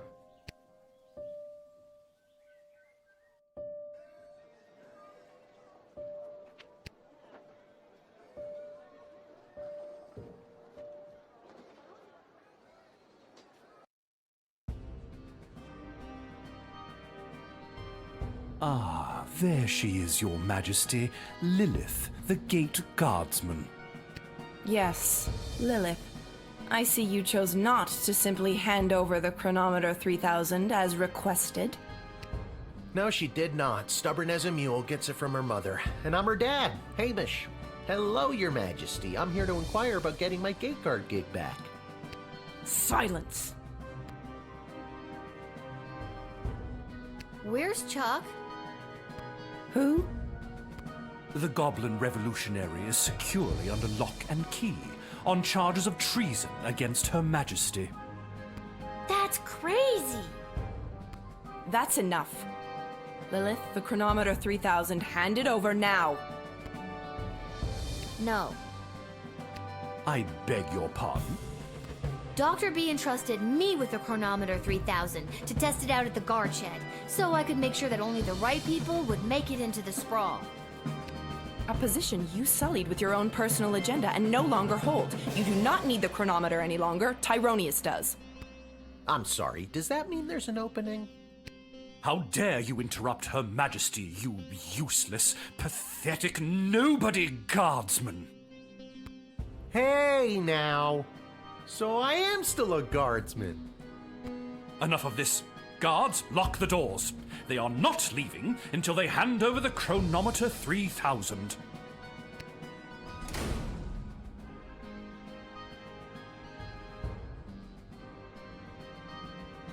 It's too dangerous for me to just hand it over to you. You don't know its power. I know more about the Chronometer 3000 than you ever will, you impertinent smaggle. What does Dr. B have to say about this? Unfortunately, the good doctor is indisposed. There was a small mishap at the dig site, and let's just say she fell to her death. Oh boy. What? You killed Dr. B? Well, she was hanging at the edge of that pit when I left her, so who can say? Your Majesty, are you hearing this? Desdemona, snap out of it! She can't help you now, child. The Athanatos Amulet of Total Mental Sublimation is among the oldest magic in the world, and its spell is not easily broken. Only the power of true friendship can release the spell's hold. Lil, help me. My friend. Yes! What? I didn't know you two were friends. Shit. Okay, new plan. Give me the chronometer 3000 now, or I'll kill you. Why do you even want the chronometer anyway? Why? What do you mean, why? The war is lost. Thousands of soldiers have died, and worse, those bloated Petrardians have access to the dig site. The Sprawl has only been on the forefront of technological and magical advancement because of the power crystals discovered there. That's why you have the chronometer 3000 in the first place. But now the dig site is lost to us due to your poor choices. Make the right one now and hand over the device. Say I was to hand it over. How would you fix everything? Lil, I feel like I'm dropping the ball as the adult in the room. Should I be interjecting more? No. Dad, shh. All I have to do is get the princess to marry Prince Phineas instead of the Praetor, and kill the leader of the Goblin Liberation Army before he can interrupt the wedding ceremony. Then the war will never happen. It won't work. The side she doesn't choose will always start a war with the Sprawl. How could you know that? What is this, your second playthrough? My plan will work. I can't let you do this. Dad, let's get out of here. But the doors and the guards. I'm not sure if this is gonna work, but hold my hand. There it is. The chronometer 3000. Give it to me!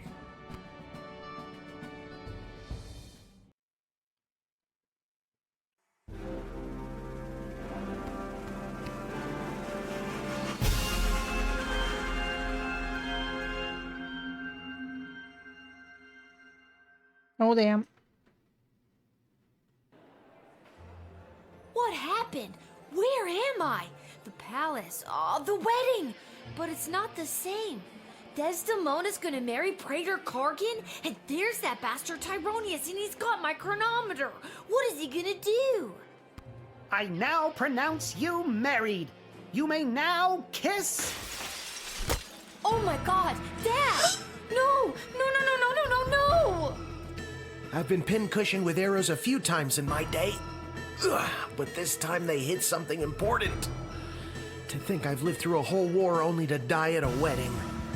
Lil, I'm sorry I failed you. I love you, Lil. Dad? Don't do this to me. This can't be happening. Dad, please, come back. Drat. Even without that infernal goblin interfering, things still escalate. This won't do at all. Oh well, off to another timeline with more favorable variables.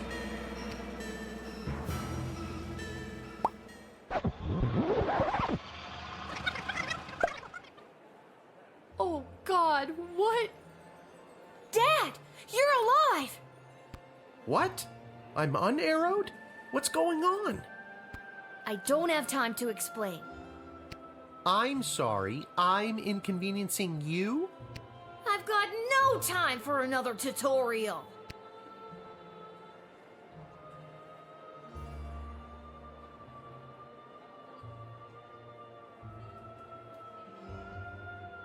Okay, try not to get his attention, but go stand by that necromancer. Ooh, spooky. Whatever you say, kiddo.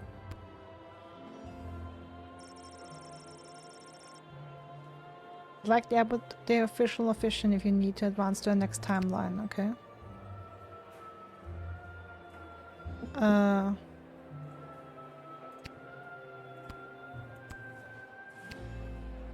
What's...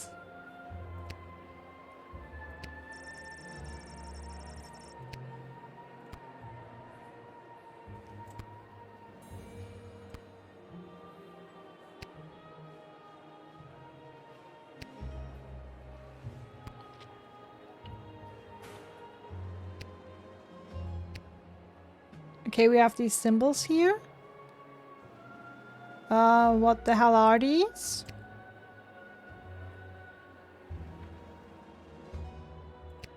I now pronounce you married. You may now kiss. This won't do. The war is still going to happen. Off to another timeline.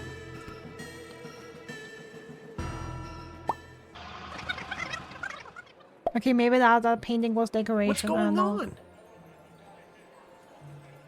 I don't have time to explain. I'm sorry, I'm inconveniencing you? I've got no... Okay, try not to get... Ooh, spook.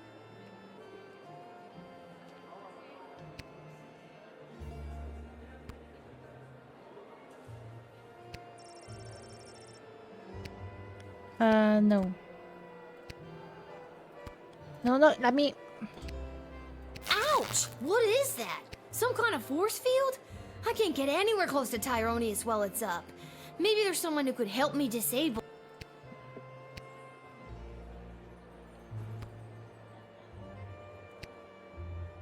Gary, you're still good in this... How nice of you to... I need your help. See that necromancer by the altar? I didn't until you pointed him out. How very strange. Well, he's protected by a force field. Do you have a spell or something that could help me with that? I'm pretty new at this, but I should have something. I just don't have enough mana stored up to cast it. But... Oh, I shouldn't say. This is a matter of life and death. Spill it. Okay, fine, but you didn't hear it from me. The secret ingredient in Monty's soup is narcotics-grade pixie dust. That's why everyone around here is so obsessed with it. It's really not all that great. And narcotics-grade pixie dust is a favorite of students at the Mages Guild because it gives them a major mana boost. Get me some soup, and I should be able to execute the spell. Alright, let's get some soup.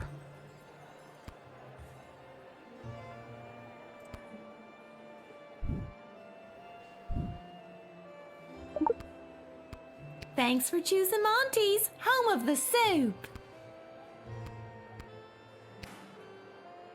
Go faster! I've got it.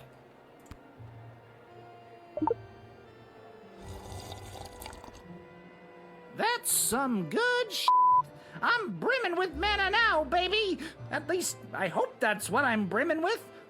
Here goes nothing.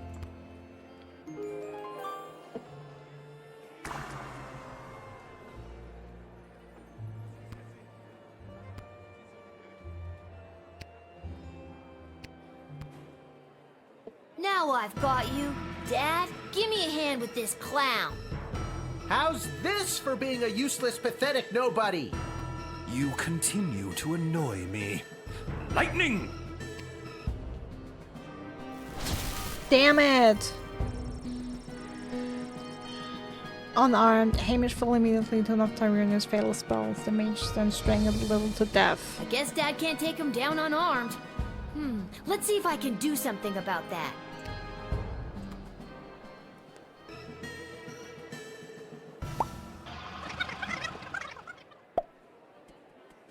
What are we doing up here? I don't have time to explain, but I need to find you a weapon, and when I give the signal, I'm gonna need you to fight somebody. No problem. I showed up pretty drunk and ready to go. Who am I fighting? See that necromancer looking? Oh, that might be tough. He looks spry. I can try my best, but I'd feel better if I had some kind of weapon to protect you with. I'm on it. Okay, how about the sword?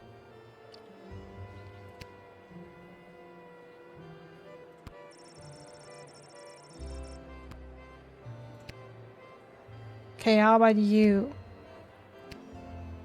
I don't have time to explain, but I need to borrow your weapons. Not gonna happen. It's really important. Why?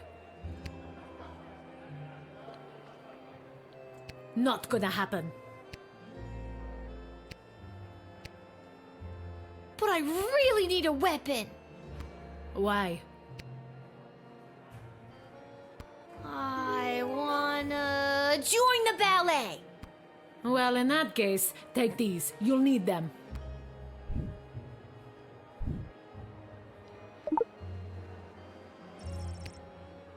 If you face the runners with payment, you will be equipped with this weapon. Okay.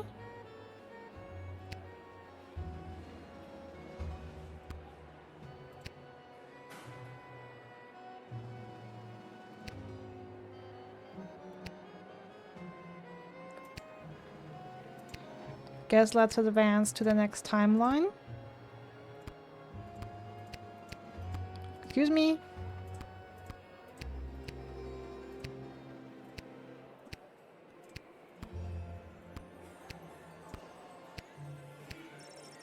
Yes. I now pronounce... This won't do. The war...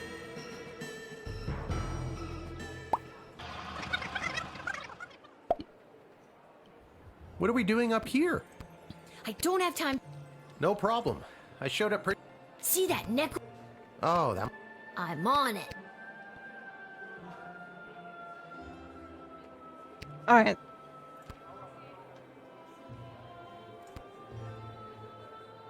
Wait. Okay. Different mage now. Articulus, I need your help. You see that necromancer by the altar? I didn't until you pointed him out. How very strange. Well, he's protected by a force field. Do you have a spell or something that could help me with that? I know of spells that might work, but I'm not technically licensed to cast it. This is a matter of life and death. Spill it. Okay, fine. There is a loophole. If the ancient elven hymn Et Fici Pulmentum in Brachus is being performed, my license increases by 3 levels. Then I'd have no problem casting the spell for you. What does the title of that elvish song mean? No one knows. I'll see what I can do. Alright, the singer. Excuse me, but do you take requests? Would you be able to sing Et Fici Pulmentum in Brachus? Ah, a true connoisseur. No problem.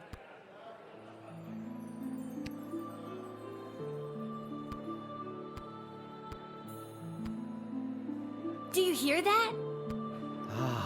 I can feel the prohibitive and arbitrary restrictions placed on my spellcasting fading away. Behold.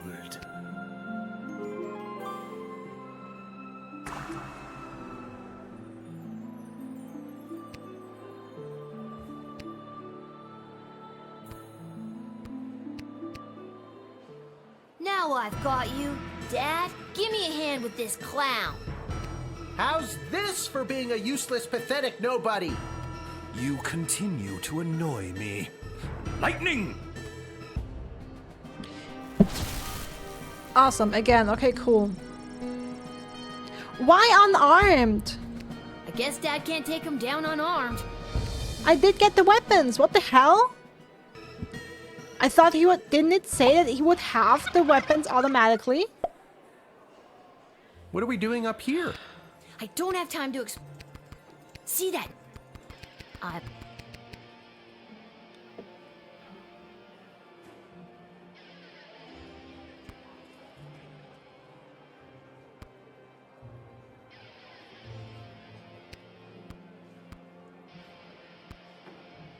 Get me some soup and...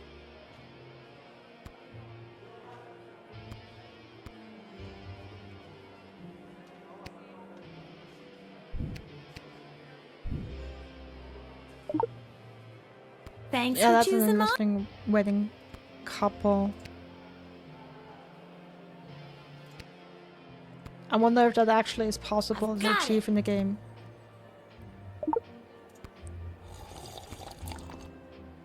That's some good...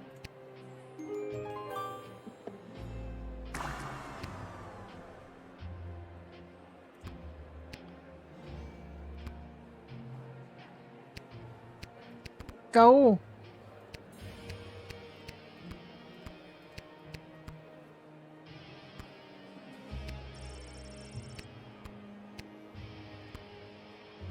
Can I not talk to my father here? This is just going to kill us again. Now I've got you. How's this? You continue. Lightning, yeah, it kills us. Damn it! I guess Dad can't. Yeah, I don't have any weapons. I cannot give them to him. What are we doing up here? I don't have time. No. See that? I'm on.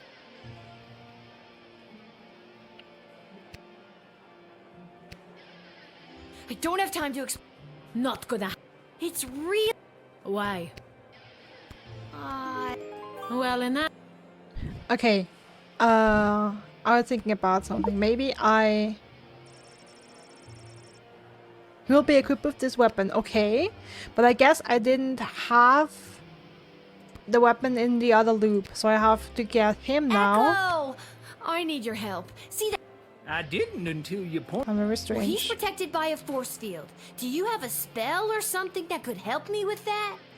I'm an old wizard, Lil. I don't. This is a matter of life and death. Okay, fine. I need a shard of pure ice to complete this here magical elixir to cast the spell you need. You're drinking what looks like a glass of straight vermouth. That's right. My magical elixir. Ice for your drink, and then you'll cast the spell. Great. Absolutely. Okay, I thought... Sorry, that was stupid of me. I thought I would... take the weapons with me to the next loop. But of course I don't. I got it. Cheers, Lil. Now for the spell.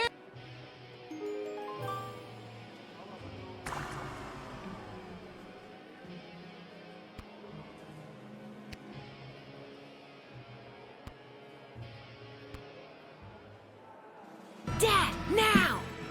How's this for being a useless, pathetic nobody? You continue to annoy me. Lightning! Don't even think about it. Why, you meddlesome... Now, Lil, get the doohickey. Not before I go back one more time. No!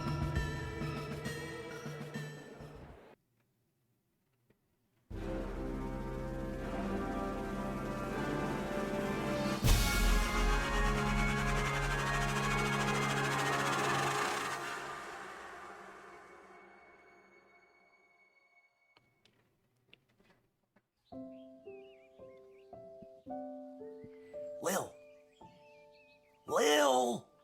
Okay. What? Dad? I just had the strangest... Wait a minute. Where am I? What happened? Do you want the long version or the short version?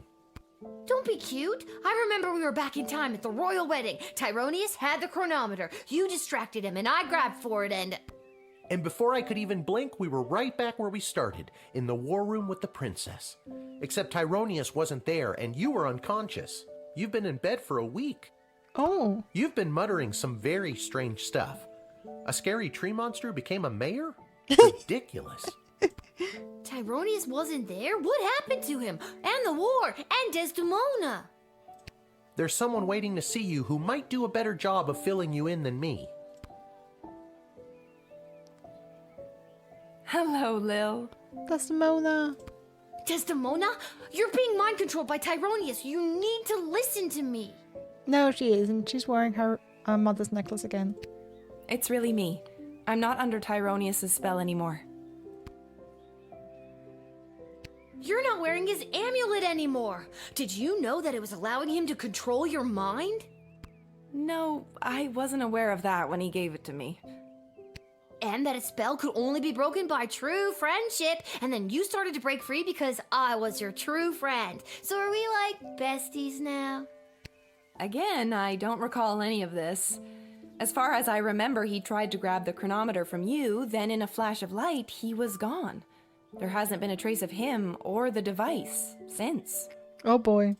Is there a chance he still has it? Is he back in time right now, messing things up even more? It's doubtful. From what we understand from Dr. B's notes, once a chronometer has been synced to an individual's life force, it can prove disastrous to anyone else who tries to meddle with it.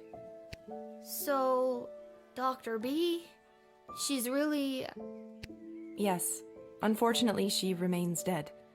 When you reappeared without the chronometer, we lost the ability to go back and fix things, including the terrible things I may have said or done while under his control.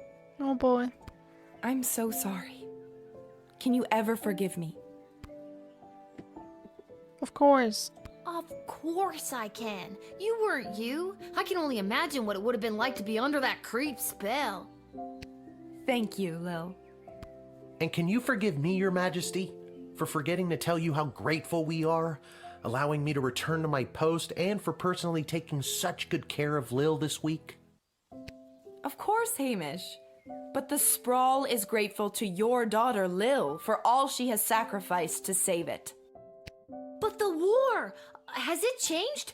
Tyronius said that he was going back to kill Chuck and... Chuck is alive and well, thanks to you. And we still lost the war. Yeah, we did, of course we did. Because I fucked up all the time. But with Tyronius missing, things seem to have taken a turn for the better.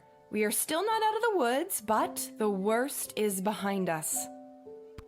The Mages Guild has scattered. We discovered that some of the more loyal mages to Tyronius were supporting the enemy army with magic.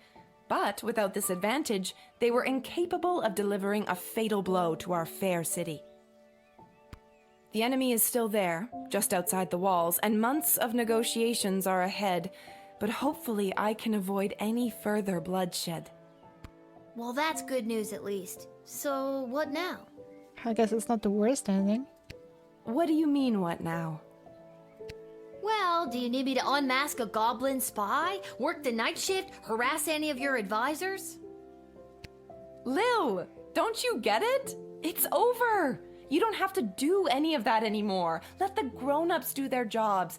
Besides, I don't want you to be a guardsman anymore. I'd like you to just be my friend. That sounds good to me. Join me at the palace once you're feeling up to it. I'll have the kitchen cook up some tacos. Tacos! Finally!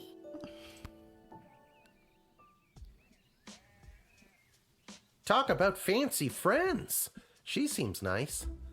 I'd love to spend the day with you, but I've got a shift down at the guard shed. You can do whatever you want. Chill. Go play. Have that childhood you keep talking about. Or, join me for another shift.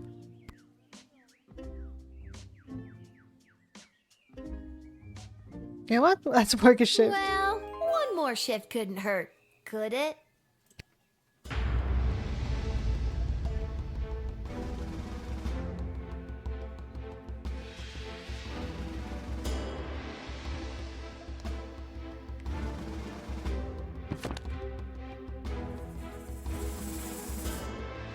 Without the burden of Tyronius's amulet affecting her judgment, Desdemona became the strong ruler the Sprawl needed to negotiate its surrender and lead the subsequent peace talks. She was able to win a number of concessions from the enemy that allowed the Sprawl to retain some of its freedom under occupation. As it happens, in secret, a certain hooded figure leads a growing resistance that will one day overthrow the occupiers. Desdemona and Chuck's marriage was, unfortunately, no match for the pressures put on them by the Sprawl's defeat. The divorce was as amicable as any royal divorce could be. A source in the palace shared that the two remain friends. Oh no. When the Sprawl fell to the enemy forces, the occupiers' hatred and intolerance towards non-human races took greater root in the city. This forced many underground, which, if you were a mole person, is no big deal. Not great for the others, though. The Goblin Liberation Army continued meeting in secret and has become an instrumental part of the insurgency movement against the Sprawl's occupying forces. On the final day of the war, a power-hungry Tyronius used the wicket on his 3 rival advisors. Thankfully, he was confused by the contraption and accidentally denied them instead of sending them to the dungeon. Ousted, they walked to the nearest tavern outside of the sprawl and began to plot how to overthrow Tyronius and save the queen. It wouldn't be necessary in the end, as Lil did their jobs for them, again, but the act of plotting over drinks really brought the trio together. After the fall of the sprawl, Councilwoman Ash was enlisted by the enemy to be their intermediary to the queen. The occupiers saw her as an effective and ruthless new hire, but they greatly underestimated her spycraft. This Employee of the Month secretly fed intel to the Resistance, which monumentally weakened the enemy's hold on the sprawl. Something good at least. Lieutenant Stryker's execution was immediately scheduled by the enemy. However, before she could be hanged, she disappeared from prison. Cries of "Viva la Goblution" were heard in the vicinity of the dungeon, and although she hasn't been seen, it is believed that she is in hiding, assisting the insurgency. Yay! Malcolm disappeared, as did a not insignificant sum from the palace treasury. Whoop. Meanwhile, rumors out of Fireball Canyon tell of a new circus, the most outrageous and lavish circus the world has ever seen. The rumors also tell of its charismatic ringleader and the fish he wears on his belt. Dr. Beatrix von Matterhorn's body was never recovered. Since her presumed death, Lil has been having the most vivid dreams of Dr. B, traveling through alternate versions of the sprawl. In these dreams, the lost scientist seems to be trying to tell her something, but Lil can never remember exactly what it is upon waking. Lil and Hamish continue to live above the Twisted Sisters Tavern. They were able to purchase new furniture and a second outfit, thanks to a gift from the palace for Lil's role in saving the world. Lil continued to cover for her dad at the guard shed, and he continued placing bets on Goblin Ball games. Customer surveys indicate that Lil has become somewhat better at the job.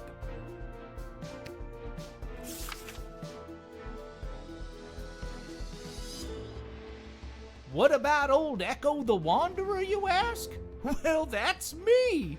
I'll continue to chronicle the happenings of the sprawl, from the migration of the birds to the illegal fish fights down at the docks. So remember, when you get a snoot full of pungent peace blossom in your nose, I'll be there. When you overorder pizza at your place of business and people are invited to take some home, I'll be there.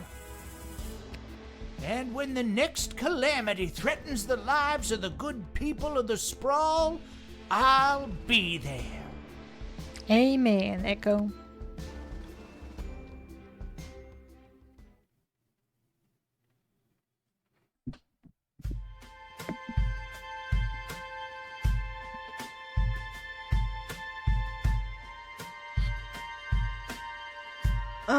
Honestly, I'm bummed that I spectacularly failed in winning the war. It's really ironic to me that I make such good choices in like the normal game of who to let in, who to jail, who to push out, and make all the wrong choices apparently when it came to enlisting people for the battles. But hey, I had a great time. That was really fun. A really fun little game.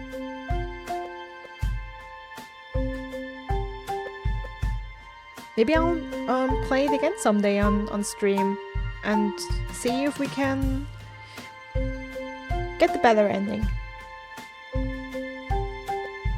When wherever the war was stated, magic permitted destined to fail. actually not half shadowing. I know from the achievements that are available that you actually can win the battles and win the war. That's something I thought about too, but yeah, I checked out the achievements and yeah. I just made all the wrong choices, I guess.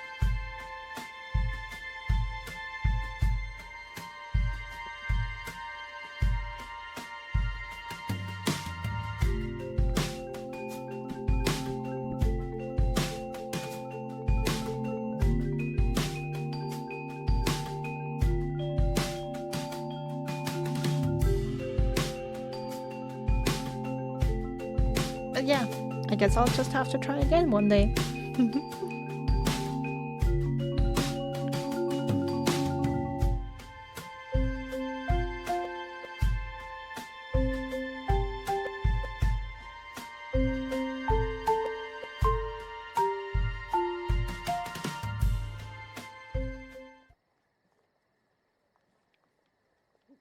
You're still here?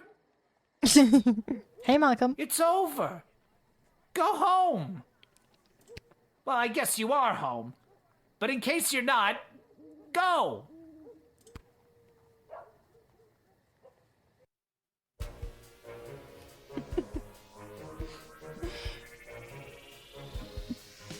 And with that heartfelt goodbye, it ends.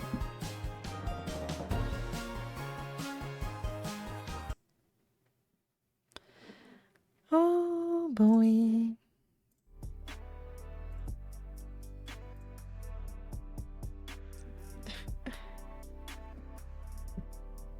Thanks. That movie reference? Help me, which movie was that again? I know now that you say it, I know it's a reference, but I don't remember to what. To which movie? You're still here? Bueller's Day Off? Oh, interesting. I don't even know that one. Maybe I... Oh. That's wrong.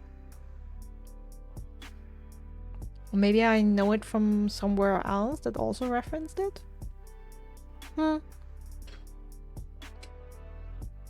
Well, anyway.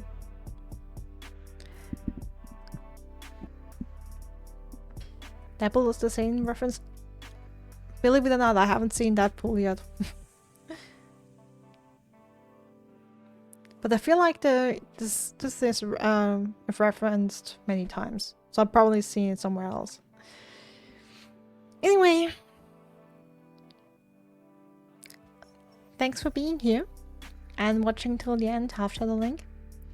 Also thanks to everyone else who popped in and stayed for a while.